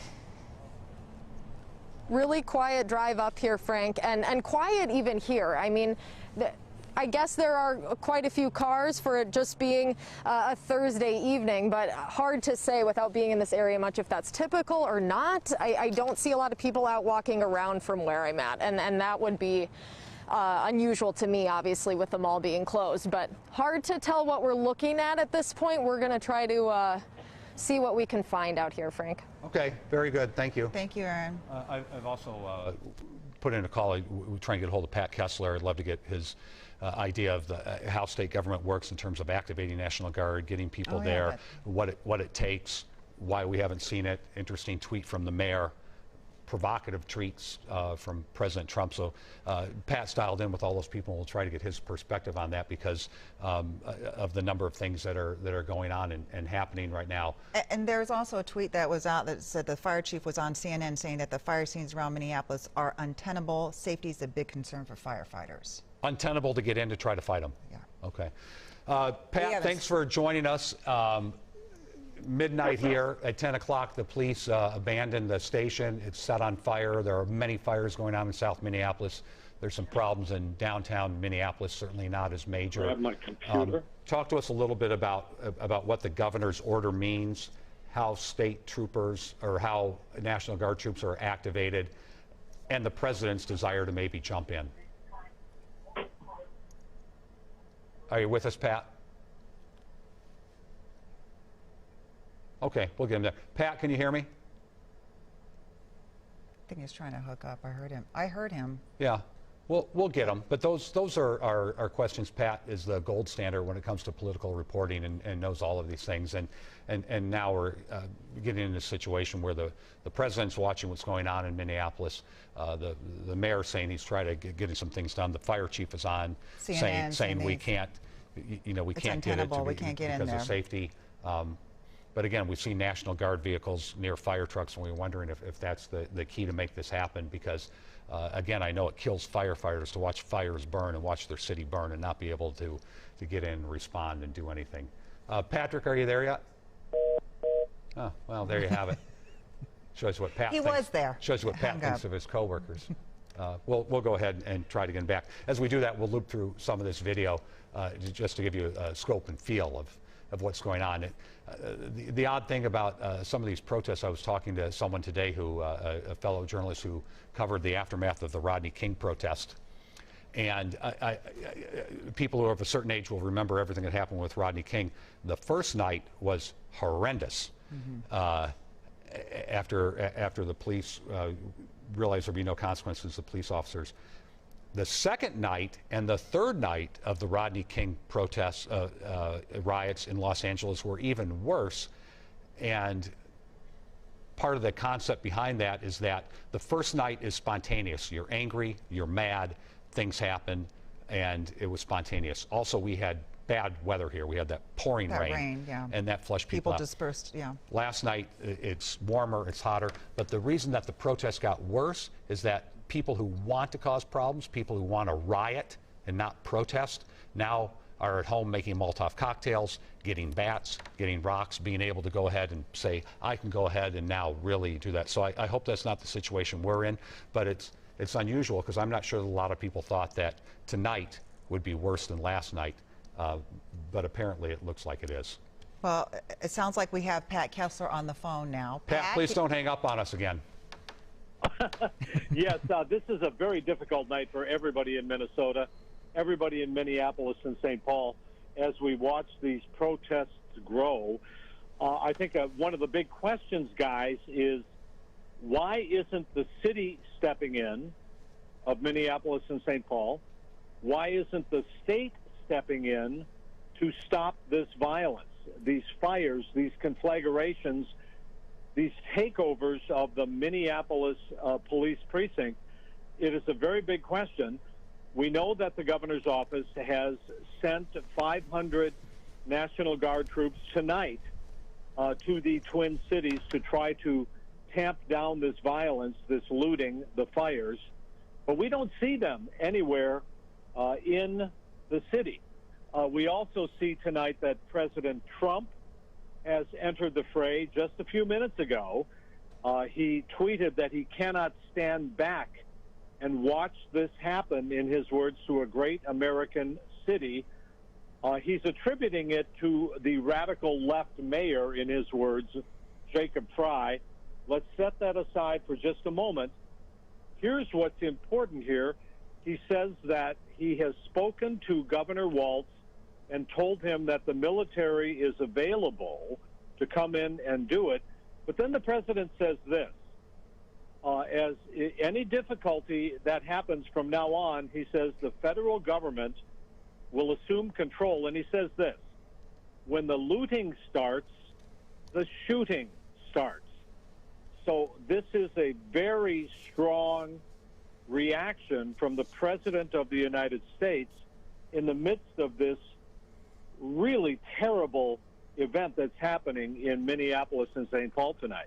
Well, Pat, let's break this down a little bit. I mean, who's making the call? Is the mayor listening to the fire chief saying, I'm afraid to go in? Is the police chief saying to the fire chief, I don't have enough guys to protect your fire equipment? I mean, at some point, someone has to take some responsibility, and I think that's why you see the president getting so worked up. And I think a lot of people watching this are going, where is law enforcement? Where is the fire department? But I know that these decisions aren't made in a vacuum. How does this leadership flow chart work in terms of who is doing or not doing things? Well, this is the most important question of tonight. We have not heard from any of our city leadership, nor have we heard from Governor Walz about tamping down this violence. That's something I think that is very unusual in all of my years of reporting, that we have not seen our leaders come forward and say, this is what's happening, this is what we're going to do, particularly to stop this violence. So we don't know the answer to the question, Frank. We don't know why or who is not allowing the police to come in, the firefighters to come in, or the National Guard. I will say again that the National Guard has been ordered to these cities, but around the 3rd Precinct, which is burning down, which is something I think that none of us has seen in our lifetime. No. Unprotected police department burning down because they gave it up. They retreated and let it happen. So that's something we have not seen. We are still waiting to hear from all of these. Now, specifically to your question, the governor of Minnesota controls the National Guard. He has activated the Guard. The Guard has not yet appeared on the streets of Minneapolis and St. Paul, to my knowledge. Nothing that we have seen yet. Pat, they haven't that's appeared. Where we are. They haven't appeared on the streets, but we did get a tweet, and there was the National Guard with the fire department, but nothing, and that was almost an hour ago. Hour and a half now, at least. And nothing has happened since then. And, so and Pat, to your point, you know, it even makes it more glaring, I think, is that every day we get an email saying we're having a briefing with the governor at 2 o'clock, and the governor's going to have these people on, and he's going to talk about COVID-19. And there has been communication and maybe over communication, and people have been praising him for how clear he's been about communicating this. But I think you bring up a good point, just the complete void of anyone coming forward tonight saying a thing. That's the most important point of all here, that we have not heard from any of these folks. As I said, during the last half an hour, I have communicated with the governor's office, asking them, where is the Guard? Why are they not protecting the cities? We have not yet heard back from them. But that's an important point here and an important question. As we look to what happened tonight, where we saw that there was no Guard protecting, the police were protecting, and then they retreated in Minneapolis and allowed the protesters to come in. We don't know who allows that to happen. Is it the Minneapolis police chief? Is it the mayor who says, don't hurt any of the protesters? Well, I can tell. We'll get back okay, to Pat. Trace. We don't need to be breathless about it. We are going to. We'll get it. Hey, Pat, keep watching and listening, because we're going to get the chief on right now. We have the chief right now, the Minneapolis Police Chief, John Fradel, joining us right now. Thank you so much for joining us. Can you hear us, Chief? Yeah, we got you. Awesome. Thank you. Give us an idea. A lot of people are wondering. I mean, I don't want to assume it's a safety issue, but let us know why you can't get in there, because I know you guys are trained, and I know it kills you to see the city burning, and you want to be in there. We're talking about the 3rd Precinct, of course, Chief.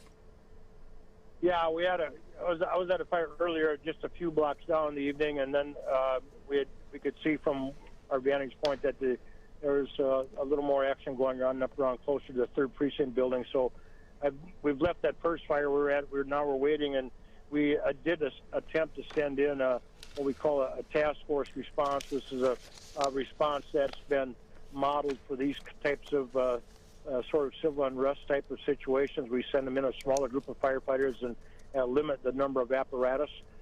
We tried to get in there, but the situation was just untenable. When? We've had, this was probably an hour and a half ago, I'd say maybe a little more. We tried getting in. I didn't hear the initial response. So I tried to get, I knew they were sending them. I didn't have the exact time, but it's probably been an hour and a half ago was the first attempt, and it was untenable in the sense that they made a decision that was untenable, unsafe for the firefighters. We've had rocks and different type of projectiles thrown at us now the last couple nights, and it's made it very challenging, and certainly our number one priority is the safety of our firefighters. So when we have the situation where it's unsafe, we're just not going to we're going to make the decision not to enter. We're just going to back away until such time it becomes a little more tenable to maybe get our folks in. And right now we are responding in, and we are escorted in by law enforcement. We also have some National Guardsmen with us tonight, and they establish a small perimeter for us to function in, and that's a key piece of this. And if we get in where there's just a number of projectiles and rocks and those types of things thrown at us, it makes it very difficult to establish any type of perimeter to start functioning and maintain safety. I'm sorry, Chief. So where is this perimeter that you're saying the National Guard has established? Where are they? That was just established for any particular fire we might have tonight in that area. They're gonna either National Guard men Guard personnel will escort the firefighters in, and or if they're not with us, then the Minneapolis Police Department will escort the crews in and establish a small perimeter. And I'm talking about maybe the size of an intersection, so we can at least get our vehicles in there and hook to fire hydrants and start, applying water to the fires. And that's the challenging part there. There are so many people down there, and a lot of them feel the need to throw rocks and other things at us, and it becomes a real safety issue for us. Well, Chief, we're sorry that happens, because no one wants to see that happen to a public servant, especially someone on their way to put out a fire. But I just want to be really clear. That is your plan moving forward, is to try to get the Guard to set up the perimeter. That isn't something you've tried yet. You tried going in on your own, and they threw rocks, and you had to pull back. So I guess we're trying to get to, if the Guard was called on at 4 o'clock in the afternoon, and now it's 12:20 on Friday morning, when do you make the try, and has a try been made, and when do you make the try? Yeah, matter of fact, I've been asking for an assessment probably every half hour or so just to see where we're at. I just asked for one. I was just at a different location checking on another situation, and I asked for an assessment prior to me leaving, which had been about half hour ago. I will get back to where we've been staged, and I'll ask for another assessment. I may even go over and do a visual myself to see if it's a tenable situation. We may be able to get in there.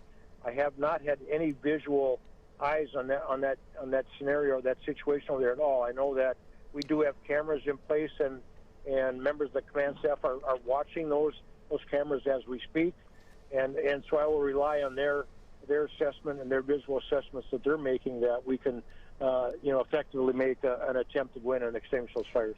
Chief, earlier the city of Minneapolis had tweeted out that they heard some unconfirmed reports that gas lines to that 3rd precinct have been cut and other explosive materials are in the building. How much do you know about that? I heard the same sort of a report. That is, I have not been able to confirm that at all. I have no knowledge in regard to what may or may not be stored in the 3rd precinct. I did hear they were tried to sever a gas line, and I have no other details in regard to that at all. Chief, how many National Guard members do you have at your disposal right now to help you? I believe at the one location I have right now, I believe we have about 34 or 35 guard personnel with us right now tonight. And in addition, I also have Minneapolis Police Department also assigned to one of my task forces also. And what is that? How many police officers do you have? I just have, I believe, one task force of police officers assisting us. The rest is being handled by the National Guard. Is it your call on whether to go in and set up the perimeter, or is that something that is the mayor involved in talking to you about that, or is the governor? Is Chief Arredondo? No, we'll just make, especially when it comes to the fire scenario, that'll be our call. We'll go in if we can safely go in and like the fire I had earlier tonight, I was the first one there. I didn't have any fire trucks. I knew the fire was there. I pulled up right in front of the building, and I didn't have a perimeter. I didn't have any law enforcement. I had nobody with me. I just made the assumption or the assessment that we could get it in. I called the task force in, and we just set up, and then law enforcement came and helped establish that perimeter to protect that perimeter for us to function, and that's how we operated. So we'll make an assessment. If we can go in, I can assure you we're going to go in and try to put those out. That's for sure. Is 34 Guard members enough? I'm looking at a crowd that looks like it's several hundred, if not 1,000 or more. Yeah, that's always, and that's, and there again, so it's, 34 guardsmen in their vehicles. And so that the vehicle always can block an intersection to limit vehicular traffic in and over our fire hoses and that type of stuff. So that would probably be effective, for now. At least we will certainly try to establish an effective perimeter with that. We can also have the option to call in additional support if we need to. Where would you call the additional support from? We are. I mean, when I say I'll send them to task force, I wouldn't send in all 34 guards personnel. They've been assigned to a different number. We have a certain number assigned to each of our task forces that we have established right now, and so we just asked for another task force to come in, which would include some additional security personnel or perimeter personnel for us. Chief, are you hearing from other cities, other states, other fire departments in other states who want to come out and help? Because I know that does happen a lot when they see a situation like this going on. Yeah, I've talked to a number of folks. I've certainly been in close contact with our very good partners in St. Paul, and they're facing the same situations we are. They are strapped for personnel as well as we are, and trying to be deal with all the situations and the fire scenarios that they have going on in St. Paul. And I just spoke to them about an hour and a half ago, and so we certainly are sharing information, and they're having the same challenges that we are over here in Minneapolis. And the challenge is safety, rocks, projectiles, inability to get in. The thing that I'm trying to connect the dots on is the governor said he was sending activating 500 National Guard members earlier today. And now I'm thinking, if this is a police station's been overrun, is on fire along with another quarter of a city block, if not more from what we can tell, I guess the thing I'm trying to connect is, why don't you have more than 34 National Guard members? Yeah, and I guess that's all that's been assigned to us. I don't know how many are supporting law enforcement. I have no knowledge that. I can only speak to what I have assigned to the fire department. So with the combination, I'm certainly grateful that I have them. I thank them that I have the support, because we certainly need it. And I hope that we can just keep not only the firefighters and everyone safe, but the residents of Minneapolis, and we can get through this and get these fires extinguished. Yeah, we know you want to do that. Well, what can we do to help? What message is there that you want people to know right now that they could be of help to you? I'll be honest with you, just be very vigilant, and don't be afraid to call. If they see something, call, and make sure that they, call 911. And even though 911 has been inundated with phone calls also, be very vigilant, take care. If you don't need to be in the areas, please don't go in the areas. It just isn't safe, and I would just hope people would just start to understand that there's some anger and there's some tension, and they want to vent a little bit, but burning our city is not the way to do it, and especially in the buildings that serve these communities. They serve such an important role. When you talk about the drugstores and the grocery stores and some of the buildings that have been destroyed, it's very disappointing. And the Minneapolis Fire Department is there. We're going to protect the residents of Minneapolis, and we're always going to be stood up, and we're going to make sure we protect our firefighters. Yeah, it's a good message, Chief. I would make it my final question, but I've been getting so many social media asks about this. I think I know the answer. Some people want to know why you can't do an airdrop on it like it was a forest fire. Yeah, I have to be honest. I've been around a long time, and don't think I haven't thought about that. I don't know anybody has a helicopter right now. I mean, that it does make some sense. But there again, that's a whole other thing that we don't do. We're structural firefighters, and we use fire trucks and everything's, ground monitors and hand lines off the fire trucks. But that is not something that I tell you, I certainly have thought about, and if there's even a possibility, even try something like that. So it's whoever sent that message in, they're thinking. I appreciate that, and that's they certainly have some understanding and knowledge. That's an excellent thought. Chief, so once more now, you are going to go out and you're going to assess the situation shortly and see if you are able to bring in troops and trucks, and set up a perimeter. I will personally try to go out and get myself in a position where I can get a vantage point of what I have earlier this evening. I was driving very close to that area. I was just, matter of fact, right behind the precinct building earlier this evening. And then it just kind of, when you're driving around the perimeter of the entire area, just to kind of assess what the environment looked like, and as it became dark and a few more folks start to gather, that changes a little bit, changes that dynamic. So we'll go out and make another assessment. When I get out of the vehicle right now, when I stop in a minute, I will call and get another assessment what they're visually seeing on the cameras, and I'll probably drive out and take an assessment myself, and then make a decision as soon as we can to go in and extinguish those fires. All right. Chief John Friedel, Minneapolis Fire Chief, thank you so much for joining us, and stay safe out there. Yeah, call us if the public can be of service. You need some messages sent out, Chief. Thank you very much. Good luck. Thanks. I appreciate you guys. So, thank you. Thank you. Yeah. Interesting. I thought 34 would be a small number of National Guard troops to have, and he was happy he had 34. It sounds Probably like happy to have anything at this point, right? It sounds like he'd like more, so interesting. We have Pat Kessler on with us again. Thank you so much, Pat. Sorry we had to cut you off like that. Pat, did you hear the chief? Yeah, no problem.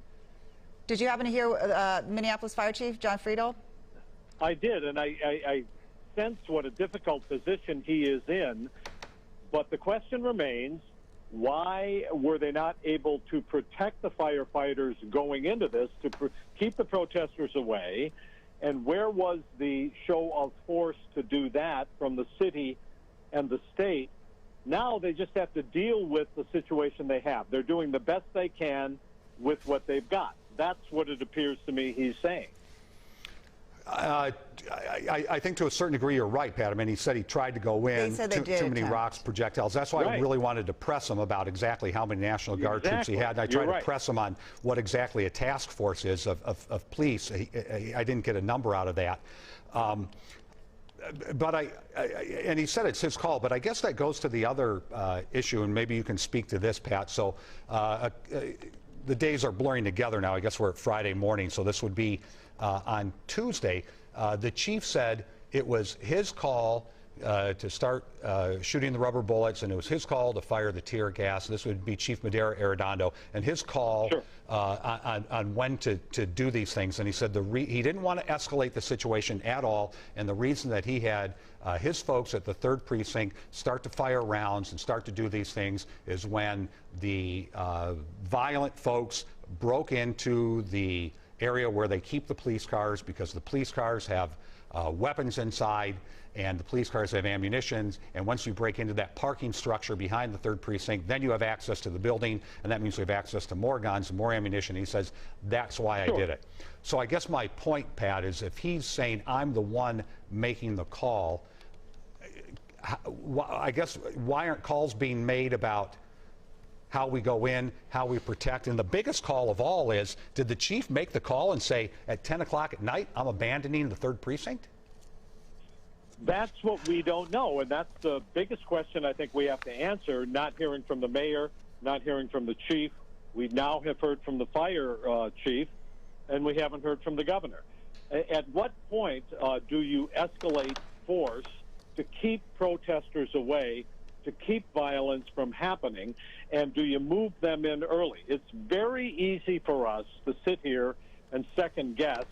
I 100% understand that this is a very complicated situation, including the fact that you do not want to hurt or, God forbid, kill protesters who are protesting a very difficult situation with the death of George Floyd.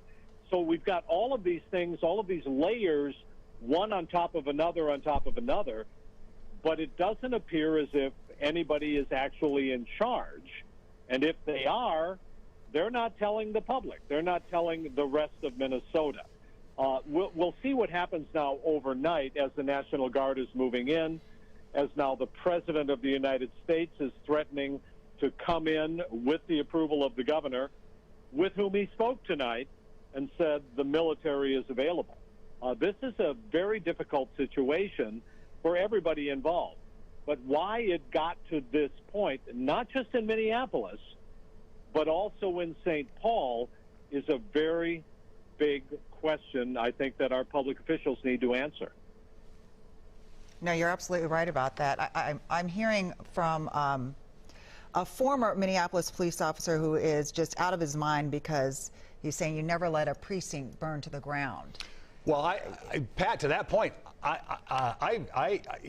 remember after the Jamar Clark incident where they surrounded the precinct and there were a lot of protesters and a lot of upset people, but I can't remember them vacating in the 25 years that we've been doing news here together that a police station has been abandoned or overrun. It's almost like a Hollywood thing. I don't want to be overly dramatic here, but when you're in a war, does the U.S. military give up a fort? Do you give up Fort Sumter? Do you give up one of the military installations that represent the United States of America? Do you give up a police precinct that represents the city of Minneapolis and the precincts and the people that it represents. That's an esoteric question and a philosophical one that we can answer on another day. But I believe that that is what is shocking the people of Minnesota beyond belief tonight, that police have retreated and given this up to protesters who, for whatever reason, it may be completely understandable why they're protesting, but then suddenly it flipped the switch into violence and looting and rioting, and that's where it's gotten to be a really tough situation. It is, and you know what, Pat? We need to delineate, too, and we've done it a few times, and now it just feels like the right time to do it. There are protesters who are protesting George Floyd's death for absolutely all the best reasons and intentions, and then I think that there's probably a group that we can call rioters or anarchists or something, but I just don't. We need to make sure that we're not all painting them with the same big brush, because we've seen some really beautiful and good acts and things happening today, as opposed to this kind of stuff. It's very true, and we as a people need to deal with institutional racism, what happened, police violence, black American males and how they are being hurt and killed by police. We need to deal with that, no doubt about it.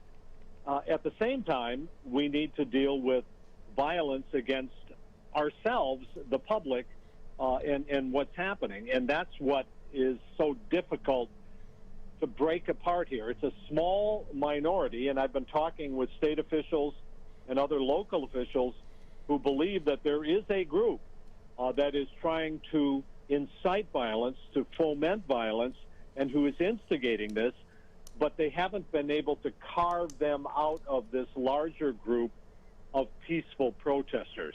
And now that the nation is watching, and we have the President of the United States getting involved, and not completely without political intent here, if you look at what the President of the United States is saying, some of the stuff is very political, and many might interpret it as racial or even racist.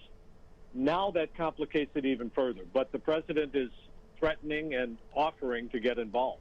Yeah, and he does not like Jacob Fry, and he's made that very clear. And Jacob Fry doesn't like him, and he's made that clear as well. So it will be interesting tomorrow to kind of get an idea. Mayor Fry was extraordinarily emotional and upset today, Pat, on the verge of tears. That's true. Talking about the city of Minneapolis and all the things that are happening. And at the same time, he's been very much about wanting charges and wanting these officers in jail and being very upfront and saying this wouldn't happen and there needs to be accountability and talking about the culture of the police department. So that's why I think I'll be curious. Was it Arredondo's call? Did he talk to the chief? Did the mayor say, you know what, give up the station, let the protesters have it? You're right. It brings up a lot of issues and a lot of questions that people are going to want to know.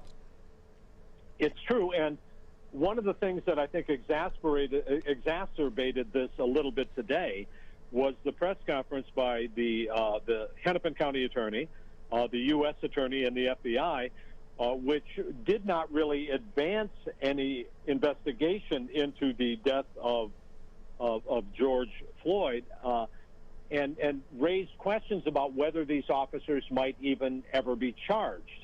And I think a lot of the protesters took that as a signal that this is going to be the same as it ever was. Then tonight, when the president is tweeting, and you mentioned his disdain for Jacob Fry, he describes him in this tweet, purportedly helping Minnesota, describes him as the very weak, radical left mayor, Jacob Fry. That doesn't help. But overall, you got to wonder, we have not heard from Governor Walz today. Governor Tim Walz, who has activated the National Guard, in a press release, has not come forward urging people to calm down, the natural role of a governor. Where is the governor? And I wonder about that as well. So there are so many political aspects of it to this, and I hate to bring that to it, but I think that's an important part of all of these disturbances and violence and rioting in Minnesota tonight. Well, Yeah, and even Pat, if you don't want to make it political, Pat, it does. We haven't heard from any of these officials. Only the mayor, just what, half hour after the president tweeted, we heard from Mayor Jacob Frey. But since their statements earlier today, we have not heard from any of the state officials, city officials, since all of this has broken out, since the fire, since the precinct's been on fire. Not even a tweet. That's interesting. I know that Mayor Carter of St. Paul came out and urged people to go home, stay at home, urged parents to take control of their families. As St. Paul is erupting in these same kinds of protests, some of which I witnessed today, some of which I saw happen in the city of St. Paul today. Talk a little bit about that. Well, let's, because we said you haven't heard from the mayor, and we said we did hear from the mayor Right. a short time ago, but up until that point, until after the president tweeted, Right. we hadn't heard from the mayor. But You're this is what absolutely Mayor, right. The president tweeted twice, and then Mayor Frey tweeted twice, and Pat, his tweet's on the screen right now. And so what do tweets mean to the people of Minneapolis as a police precinct is burning down and protesters are taking over the city, which appears to many people on the outside to be out of control. I mean, what does that mean? What, are we going to have a Twitter war here? What's going on? Yeah, and you know, I guess Pat, maybe if you get out of the political thing, because the thing with Trump and Frey is very political. You bet. And not to say to get out of the subject, but I'm just saying if you remove yourself from the name calling, I mean, at the end of the day, when you're in a crisis, you just want leadership, right? I mean, you don't care if the leadership is red or blue. You want leadership when there's bad things happening. And I think that's what you're speaking to, is the vacuum of not seeing any of that tonight, correct? Yeah, and that's what's happened here with this extreme violence in Minneapolis and in St. Paul, which in my 30 years of reporting, 35 years, I have never seen anything quite like this. And so this reminds me of what was happening back in the 1960s. With a lot of the race riots in the 60s with Martin Luther King, when the cities were burning, and we're to that point right now. So setting aside the politics, a little bit about what's happening in St. Paul. I watched protesters come out of nowhere, drive up in cars and start running, try to loot the Target in Midway of St. Paul. It ended up with police cars and state patrol cars being smashed with rocks, cars set on fire, businesses looted, people leaving with goods on fire. That is happening in St. Paul as well. So you've got many different fronts and brush fires, not even brush fires, these are huge forest fires of violence in both cities.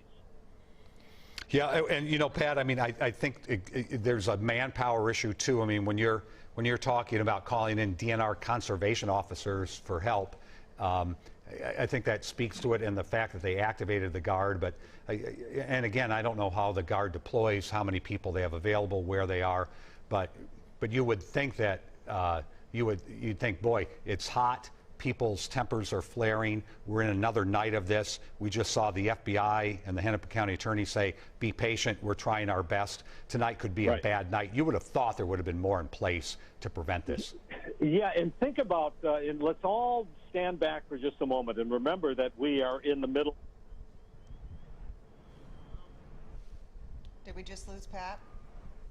Have been deployed. Pat, go back and start your sentence over. You cut out.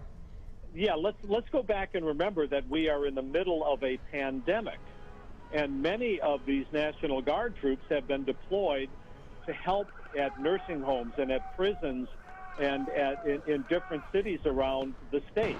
So we have many different crises going on at the same time, something that none of us could ever imagine could happen, and yet it is. You bring up a good point. Thank you. Yeah, it's remarkable. It really is, Pat. All right, Pat, anything else that you saw while you were out there in St. Paul? I know that they went along Grand Avenue, too, from what Aaron Hassanzadeh told us. Yeah, so some of the, our reporters were out on the scene describing what happened. Many of the protesters dispersed from the Midway area and then went to the Grand Avenue area of St. Paul. And yes, a lot of damage to many businesses. Some of them were completely looted, and some of them burned down. And let's remember that this part of St. Paul is a lower income area of St. Paul with lower income housing, people who are struggling every day and who are out of work because of the pandemic. And so this is a double, triple whammy on all of them, a terrible crisis and catastrophe for a lot of people in Minnesota. Pat, before we let you go, I want to ask you one more question for the good folks who have stayed up till 12:46 listening to that, because you're very good about perspective and you've been here a long time. And then we've got Jennifer Merrily on the phone. We're going to talk to her about some more news-related items. But what does this mean for, what does this do to Minneapolis and to Minnesota in regards to we're smart, we're educated, we welcome all people, we're cool, hip, progressive, come here and be part of this great state? Does this tarnish what the world is seeing, and also give people a perspective? This is an international story, correct? It is, and I'm very sorry to say that this is a big blow to the image of Minnesota and of Minneapolis. I think that this exacerbates some problems that we know are happening here in Minnesota, and that is problems of police violence, of violence of police against African-American males, of the educational disparities between black students and white students, and the health disparities of people who are lower income and minority, who have higher mortality rates, higher health issue rates, who are suffering more from the pandemic. We're going to have to step back when all of this is over and try to rebuild not just the economy, not just the businesses that have burned down that these low-income communities so desperately need, but also the institutional racism. We're going to have to take a very strong look at that when, God help us, that it is over finally. Which may be a while, but you bring up really good points. It's nice to have your perspective, Pat, and we look forward to having you ask some of these political folks some of these tough questions tomorrow, because I think there's a lot of people watching us right now that are thinking and wondering the same thing you are as well. So, hey, thanks, guys. Good luck to all of us. Thank you, Pat. Yes, Patrick. Thank you. We're going to go to Jennifer Merrily right now, who is on the phone, and she's going to talk a little bit about today's story and how this is different than other protests that we've seen in recent years. Yeah, Jen, I guess you've covered Jamar Clark, you did Philando Castile, you did Justine Ruszczyk-Damon.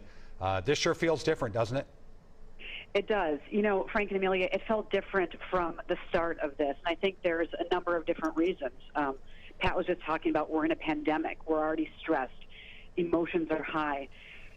But it's also the climate of this country right now that just makes this feel different. I remember thinking 2015, Jamar Clark, there was night after night protests, people standing outside the 4th Precinct of Minneapolis. We were out there with our crews night after night, and it was different. It felt dangerous at times, but there was more calm. There was a respect of barriers in many instances. People were voicing their opinions, sometimes loudly, but it was in a different way. During Philando Castile, they protested on the interstates. They shut down interstates. But I recall walking with photographers along with those protesters and not feeling in danger. Justine Ruszczyk-Damon, when that happened just 2 years ago, calmer protesters raising their voices, making their voices heard in a much different way. And from the get-go, from the people that we've talked to during this, everything was elevated from the start. You could feel there was a groundswell of something that was going to happen, different from the protests of the past. And we are certainly seeing that play out hour by hour now. We saw it escalate last night. Today, the story that I was on was on the fallout that happened from the rioting on East Lake Street and Bloomington Avenue overnight, where a man who was out there during that time was shot and killed. We were told that from a business owner in that area whose business had been had rocks thrown through the glass, through the window, and that business owner is now under arrest. And it shows kind of the gravity of the situation and how people are reacting on both sides of this. People protecting, as I heard from business owners today, wanting to protect what they have worked their entire lives for, while understanding why people are protesting, even rioting, but yet not understanding why their businesses are being attacked and targeted, feeling that they had no part in this. And so definitely when you're on the streets of Minneapolis talking to people, you feel it from the moment they approach. There's a difference in the air, in their tone, in their disgust, in their frustration, in their outrage. And we are seeing that play out on the streets of Minneapolis last night and again tonight, overnight into Friday morning, as we're looking at the 3rd Precinct, a fire there now. Now, we learned after 10:30 today that the 3rd Precinct had been evacuated, that officers had left because it had been breached. I will tell you that earlier in the day, I think around noon, is when I first got word that this was the plan. From a source told me that this was the plan, was to evacuate the 5th Precinct. I'm not sure when those officers... Whoa, go back there, Jen. You heard today that the police were thinking of abandoning the 3rd Precinct? Yes. Early on? Sure what time did you hear that? Left around noon today. And I'm not sure when they actually left, but that the was... press release says they left at 10 p.m. Yes. So we were hearing earlier in the day from sources that they were going to be leaving that area.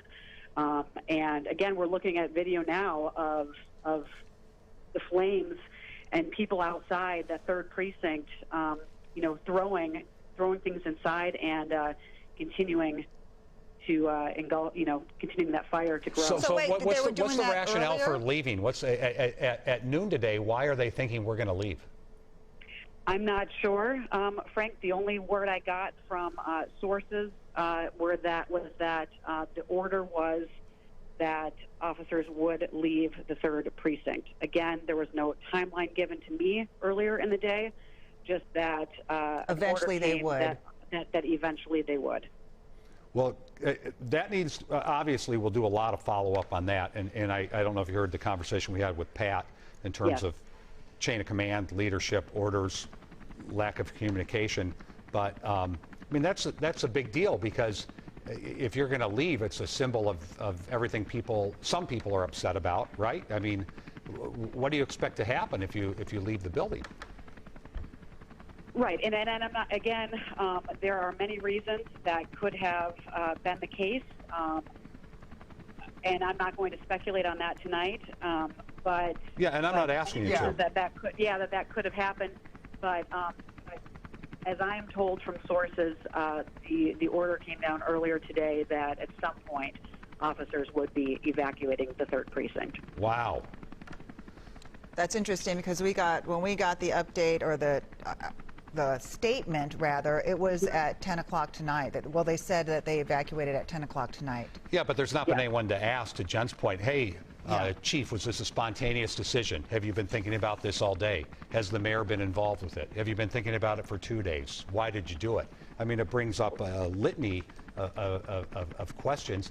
And also, Jen, for the people that are nearby, when the police leave there, I mean, we saw what happened to all these ancillary or adjacent businesses. I mean, they're going up in flames tonight.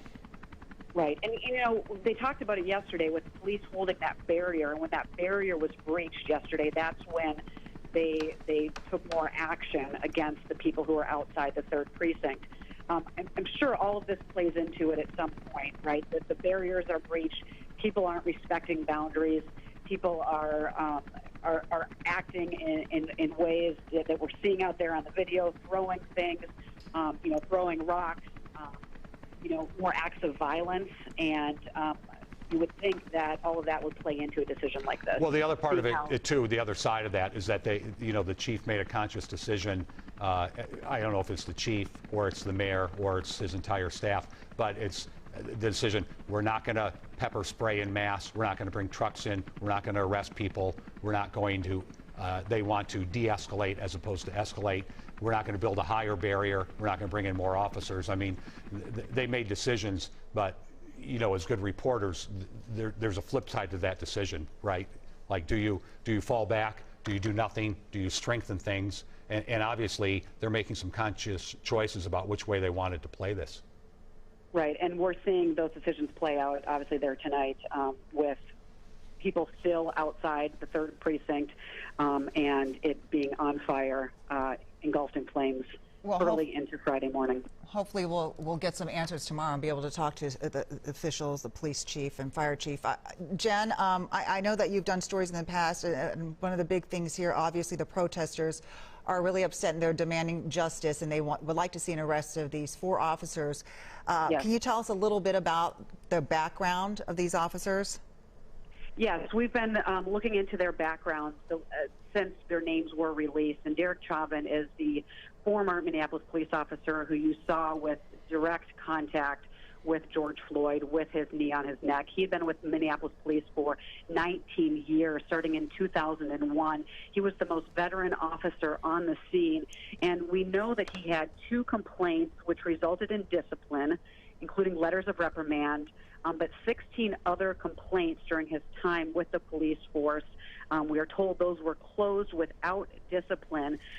2 cases that we learned about that he had been involved in during his time there did involve use of force with other officers, but again, cleared in those cases.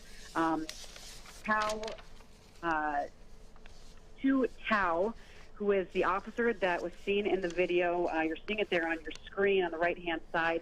He was standing towards people. People were calling to him in the video that you saw, asking for him to help, and he was kind of holding his ground there. He has 1 open complaint, but we also know that in 2017, he and another officer were sued over a call for use of force, where he was accused of throwing a man to the ground and hitting him. He said the person was resisting, and also gave us kind of a timeline of how long he had been with the department, apparently finishing the police academy in 2009, being laid off for 2 years, coming back after that, and then having been with the police force until his termination earlier this week. He settled that case. That case was settled out of court for $25,000.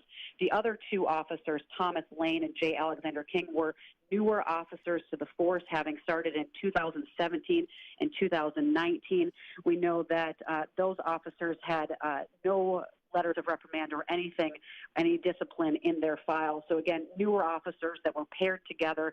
Yesterday, Minneapolis police telling us that was not optimal, but it was not against policy to have newer officers working together. Those were the 2 other officers you saw in the video with 4 officers in the George Floyd case. Jen, do you know anything about, we showed a little bit of video and shots of people protesting outside of Derek Chauvin's home out in Oakdale. Do you know anything about that? Are you hearing, do you know if he is at his home? Because I don't think anybody has seen him the last 4 days. Yes, I can tell you I was out there the first evening, and I talked with neighbors, and no one knew that he was one of the officers involved. That their neighbor was one of the officers involved until much later on Tuesday. And no one reported seeing them after Monday, the family that lives there, but they said they weren't paying attention to if they had seen him. But no neighbors have seen him since earlier on Monday, from what I'm told. Protesters have showed up there every single day. We were there the first day as one woman started protesting outside his home, and it was odd. Delivery drivers came to the door with pizzas and other takeout food, and you wondered, did people do this as kind of a bogus call to the house to see if he'd come to the door, or what was this? They turned away once they learned who lived at that home. But these people have shown up every day saying they feel like they need Derek Chauvin to feel their presence, to feel their pain, and that they are demanding that justice be served, that he be arrested. They asked the Oakdale Police Department to arrest him, to go to the home, because they said a crime had been committed, that he had committed a crime, and they wanted him to arrest. They said it was Minneapolis' jurisdiction. So people definitely feeling the emotions out there, feeling that they needed to make their presence known, not only where these officers worked at the 3rd Precinct, but outside the home of the man that they, saw on video with George Floyd. And these police officers, they have all hired pretty prominent attorneys who have been involved in other officer-related deaths too, right? So they are part of a group of officers, a panel of attorneys that are predetermined and assigned to police officers as part of their legal defense fund. So yes, these are all high-profile defense attorneys. They have all been part of high-profile cases here in Minnesota, but that is because these are the attorneys that are assigned as a panel attorneys for Minnesota police officers when there's a legal issue, whether it be something big like what we're dealing with now or smaller issues. I can tell you that Tom Kelly is the attorney for Derek Chauvin. I've spoken to him on the phone. He has no comment, and he would not say whether or not his client was still staying in his home. I have spoken to another one of the attorneys for KHOU. Again, no comment, which is pretty standard at this time, waiting to see how this develops. Hey, Jen, let us just interrupt one time before you finish off the attorney story. We want to let people know this is a live MnDOT traffic camera of Interstate 94 at Snelling Avenue. If you can see to the big right, that's obviously Allianz Field. And if you look right in the middle of the screen, there's a lot of smoke there. This is a fire that we've just become aware of in St. Paul. Near Snelling. I'm not sure how far deep it is, if it's deep enough that it goes all the way down to University, but it's happening right by Allianz Field, and you can see some emergency vehicles to the left of your screen as well. Actually, we're going to stay on this because you can start to see the flames come up higher. Again, I guess the concern would be it's hard to tell depth on a traffic camera. I don't know how close that is to Allianz Field or not, but the flames are starting to grow, they're starting to build, there's more smoke coming on right now. It's now 1:02 in the morning. This is the latest fire to spring up. There have been several of them. We haven't heard from the fire chief since we spoke to him last about how they're going to try to go in and attack those other fires. We spoke to him at 12:26, and he said every half hour he's making assessments on what to do. But I don't know if you can see your TV screen or not, Jen, but these flames are starting to build behind Allianz Field in St. Paul on Snelling Avenue right now. I'm seeing that, and we've watched this escalate over the course of the day today, from looters at Target to then the tear gas coming to people who are in that general area, and slowly this has escalated over the course of the day to then seeing fire at one of those buildings and more. And as you said, it just seems to be growing tonight, and that smoke filling the St. Paul sky as we get later into the night, into the morning now. Can I talk to you about, are we cool? Is that safe? Okay. Can I talk to you, Jen, about, I think we might have had a rock thrown at our building, Jen, and now we hear some activity out in the hallway, so we want to make sure everything's cool here.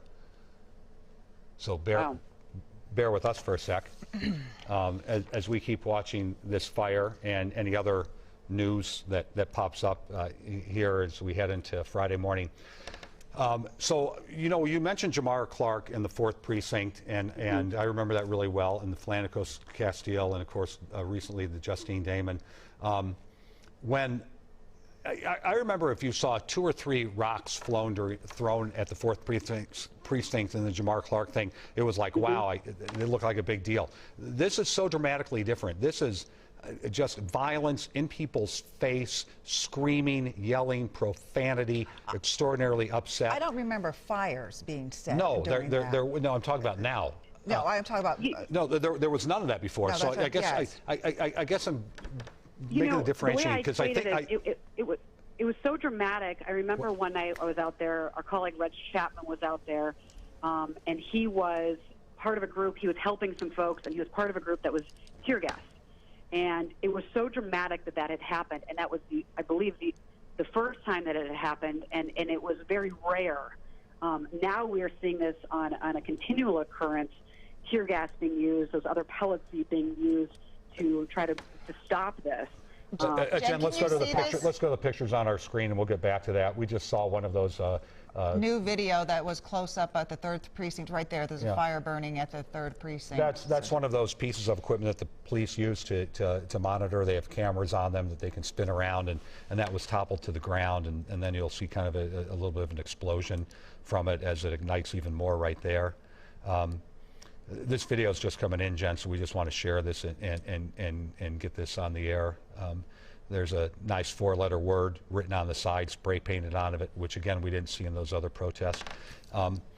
So I get my point is I'm rambling too much, but my point is I think one of the reasons that it might be different, and I'm interested in what both of you think. I think there are a couple reasons.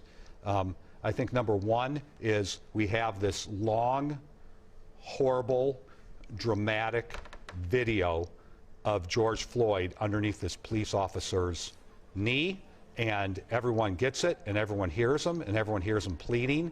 And then number two, George Floyd in our city is number 4 in just a short period of time that died in some kind of conflict with a police officer.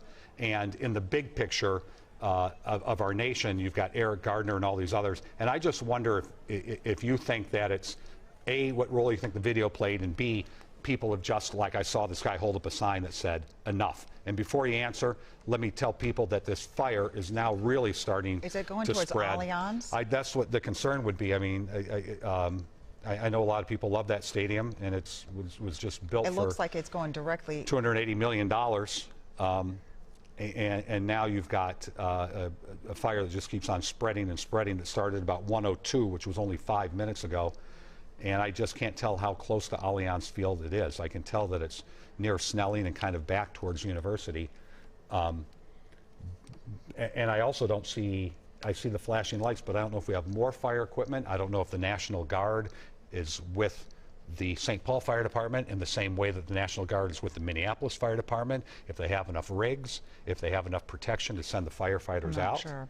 Well, it sounds like when we spoke to the fire chief, it sounded like they got 34 and it was spread. The 500 maybe were being spread throughout. Right, but I mean, think about how many fire stations are on the Twin Cities. I mean, if each one, I'm not sure everyone needs 34 as opposed to why don't we send a couple hundred to where they're needed, but this thing's growing here by the minute. Jen, you're looking at this as well? I am. And I know, the original fires today were a 2 blocks from Allianz Field, but that sure looks close tonight. And it seems to be creeping closer to Allianz Field. I know that there's a strip mall, little shopping mall right there, right next to the mall. That's a parking lot, and then there are businesses across there too. And then the metro line goes right through, right there, right in front of Allianz also.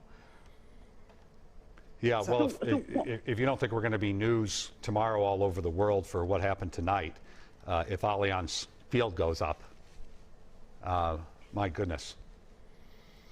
So one interesting thing that, as we're looking at this to discuss is, 2 days ago, I was listening to sound from someone who came from Atlanta to be here, was so moved, so upset, wanted to be here. And I remember in some of our other protests, we had people that came in from out of town. And what we don't know is how big of a group is the protesters, the rioters are from here in Minnesota, and how many have mobilized from out of town to be here because they felt so moved to be here, or have been here before for other protests, for other things here. But we do know that we have talked to people in the last 2 days that have come from other cities to be here and to be part of these protests. Again, don't know the number on that, but you know, Pat Kessler alluded to that, saying that he had some sources that told him that there are some people.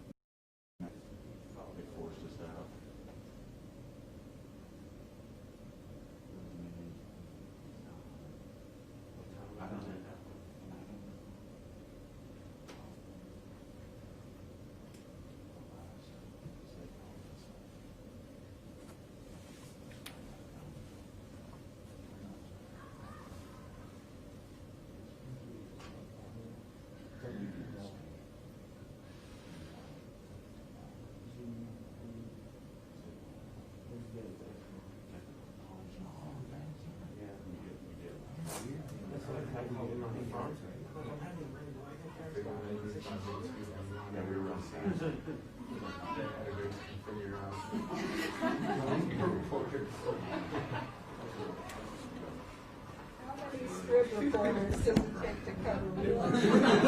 At least 3 of those people there.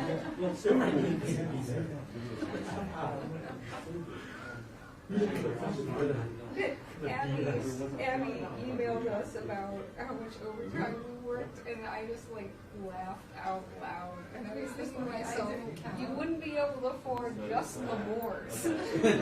Just Lamores. I was like, no one expects to get overtime. It's just not in the budget.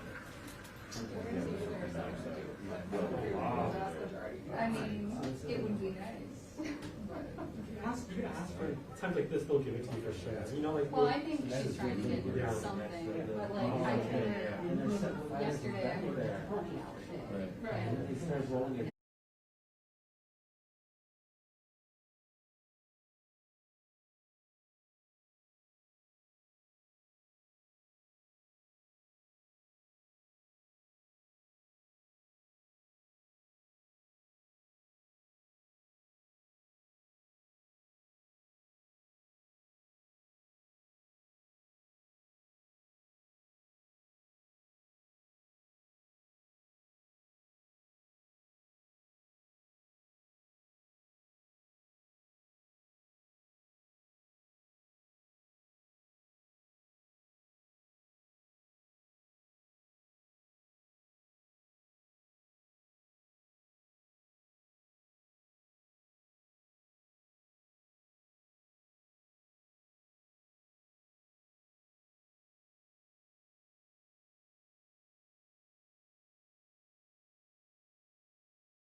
the chief were tied up on a conversation.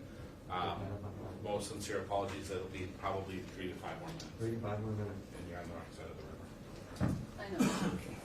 They let me cross it sometimes. Elder. Wonderful. How are you? Good.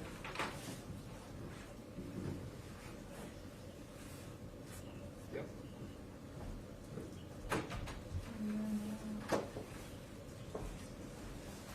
Received. Yep. Nope. And that's we're here. That's going. Yeah. Sure. So thank you very, very much. Yes, sir. Yep. Bye bye. Can I show it? Oh, that's enough. Are they coming in now? Or? Direct message. No.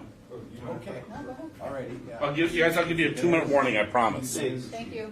Oh, thank you. Well, you need to sleep. Okay. Okay. I do actually. No. How many energy drinks you have today? Okay. All right. This is 4, but these were free. So they don't really count. Absolutely. And I stole the other 2. I'll pay for them later. But.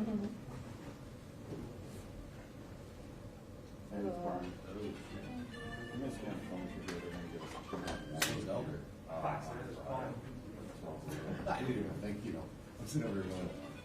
Oh, I did it again. I've done it too many times in my life now. But I can tell you, it was completely unintentional. But I know, and I would have grabbed one. I didn't even realize. You got one? If I thought it would help.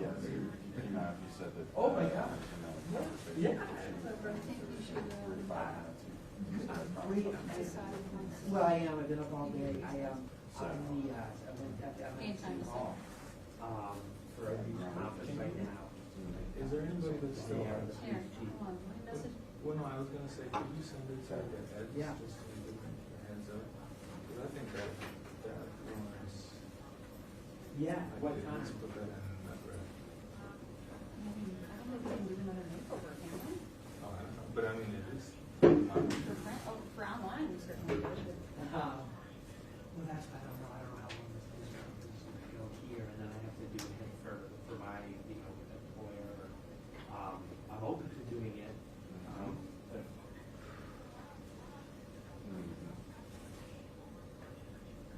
okay. Okay, that sounds good.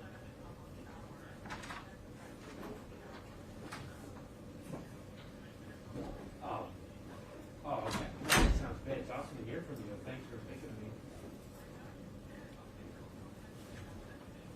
Okay, thanks, Blair. You do well.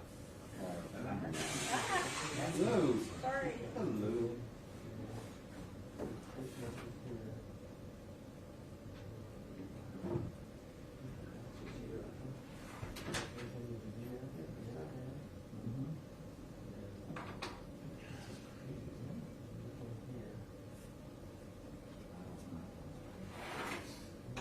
Wow.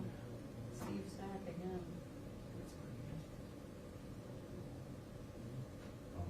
That first one.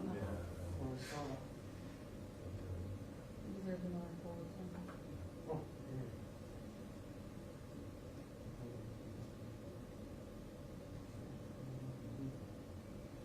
Wait, but did you see it much? We knew that much? That's funny.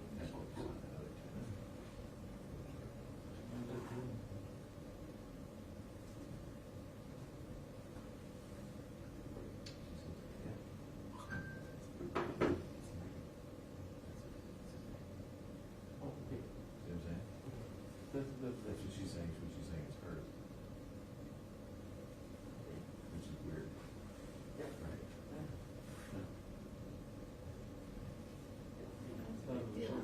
Right. That's it's pretty crazy.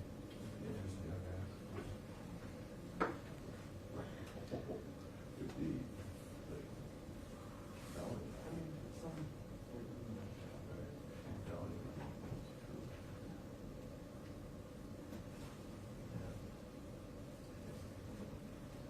We're getting the information from the library.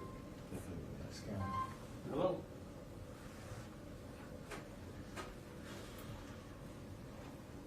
Pretty good. Plugged in.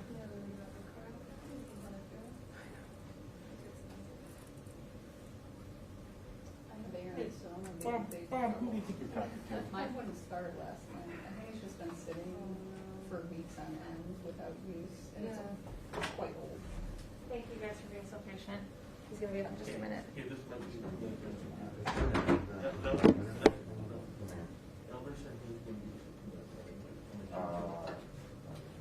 morning. Yeah.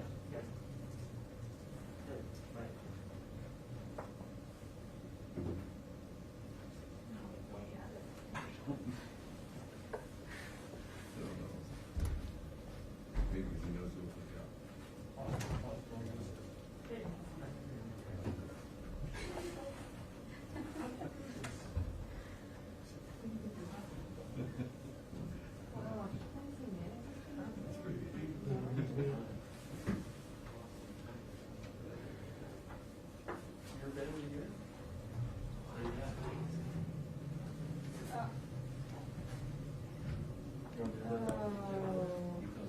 Yeah, I saw that his earlier tweet, and people were going insane.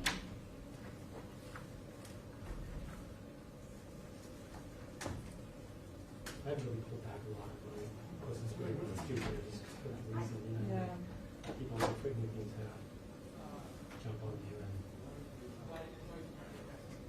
Oh, actually lock it? Okay.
No, unless they were gonna take me, they're not gonna take me.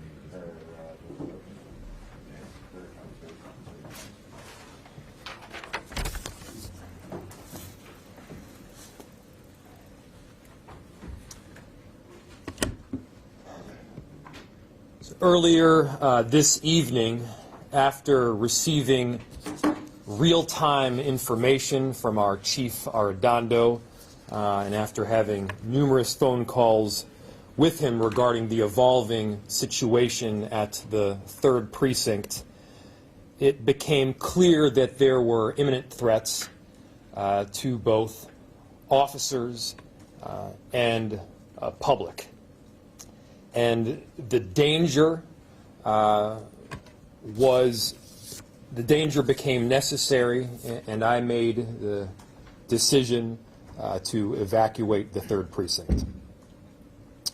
The symbolism of a building cannot outweigh the importance of life, of our officers, or the public. We could not risk serious injury to anyone.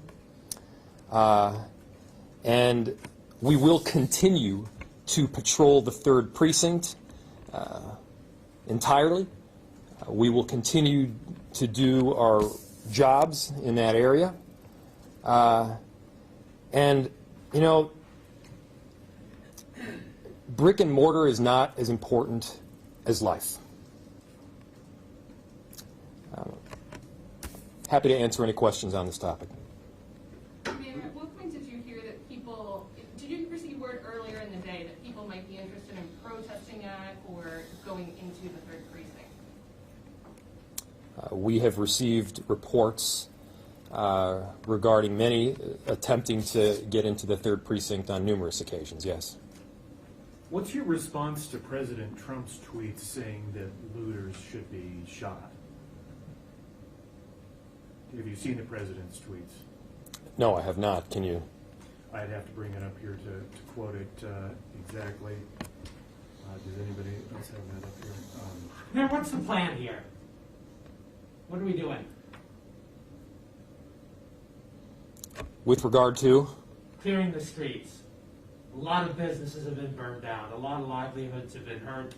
We've seen very little police out there just in general at the 3rd and throughout. And I'm just wondering, what is the plan and who's in charge right now in this city? There is a lot of pain and anger right now in our city. I understand that. Our entire city recognizes that.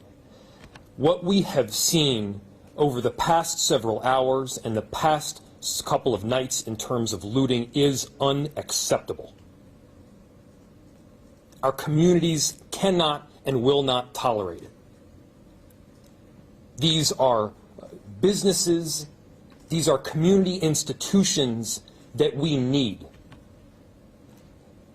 These are banks that people rely on to get cash, grocery stores that people rely on to get food. These are pharmacies that people rely on to get medicine. They are essential to our community, and we need to make sure that they are protected. And so we are working with our officers right now. We are working, of course, with resources provided by the state. We've authorized mutual aid and a unified strategy so that we can work with different jurisdictions in the area. It was clear as of last night that we needed additional help. And we got that additional help, some from the state, and we are expecting more as well. I'll say this. We additionally need help from our community. We need to make sure that people are looking out for our city right now. It's not just enough to do the right thing yourself. We need to be making sure that all of us are held accountable to make sure that we're holding up the highest ideals that we stand by. I have that. Mr. Mayor, there were people out there tonight that were saying things like, where are the police right now? Where are the firefighters right now? Where's the National Guard right now? Those are all fair questions. Where were the police, firefighters, and National Guard to protect that 3rd precinct and to protect that neighborhood? As you already know, there were more than a few fires that our firefighters had to put out. There were more than a few incidents of looting that our officers had to attend to. We are doing absolutely everything that we can to keep the peace. We have officers that are stationed around the city in several different locations. We have, in many instances, assistance from the state to prevent looting at some of these community institutions that we know will be necessary to get through this pandemic. This is one of the most difficult situations that our city has been through. I'm not going to stand up here and tell you that there are easy answers to it, because there are not. What I can tell you is that through this pandemic, Chief Arredondo has my 100% support. Chief Friedel and the fire department has my 100% support. We're going to be united as a city. So where is the National Guard and how is it being deployed? Who's got that control? Who's making those calls? So many of these questions you're going to want to direct to our chief, who has been working consistently with Harrington from the state. And many of the National Guard, as I mentioned, were stationed and are being stationed in locations to help prevent some of the looting that we've seen. Like what? Like what station? Banks, grocery stores, pharmacies. Mayor, I have the president's tweet here. He sent out two just in the last couple hours. One personally attacking you. A second one that says, Can you read it? Just spoke to Governor Tim Walz, and I told him that the military is with him all the way. Any difficulty, and we will assume control, but when the looting starts, the shooting starts. This is the President of the United States tweeting just a little bit ago. What's your reaction to that? What was the other tweet?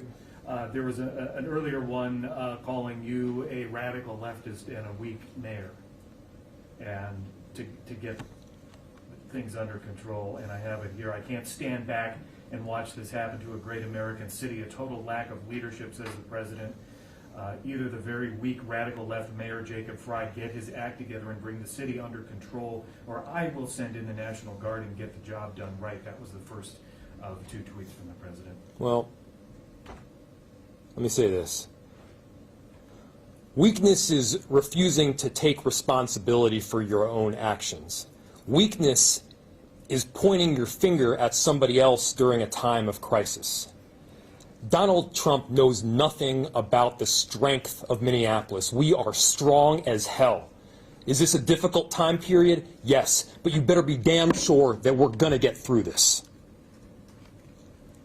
Mayor, some people have questioned whether you made a conscious decision to let people go into the 3rd precinct and offer it up as kind of one of these healing spots that you had referenced earlier in the day. Is that how you were approaching it? No. The decision that I made was for the safety of our officers and the safety of the public.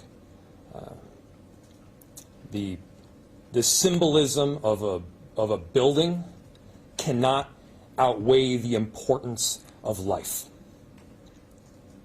It's a decision that I did not take lightly.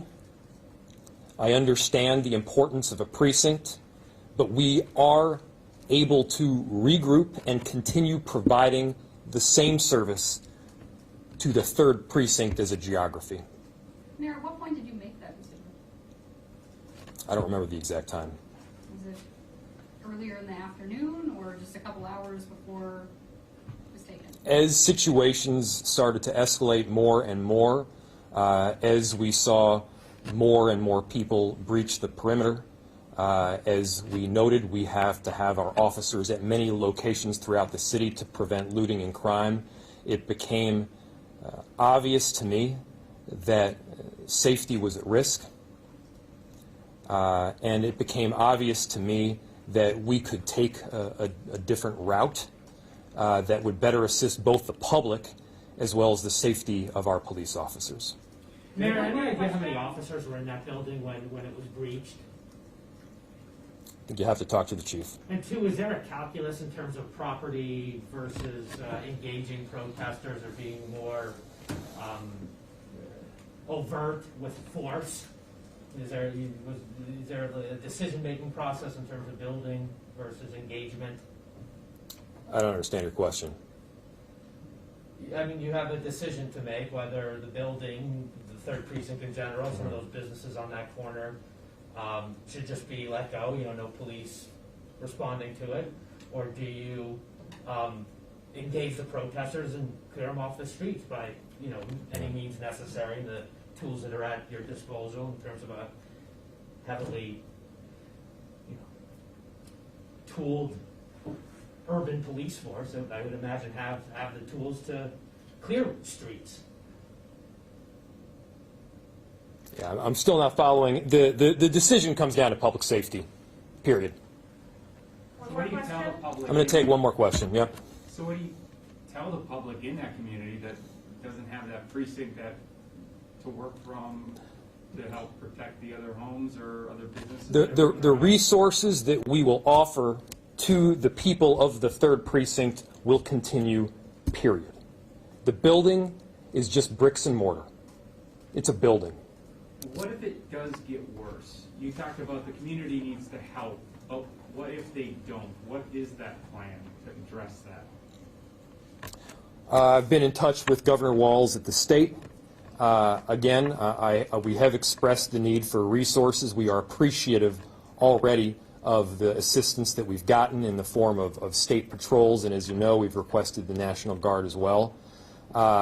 And we anticipate that those resources will be increasing as well. Mr. Mayor, everybody, thank you. Thank you, everybody. Thank you, everybody.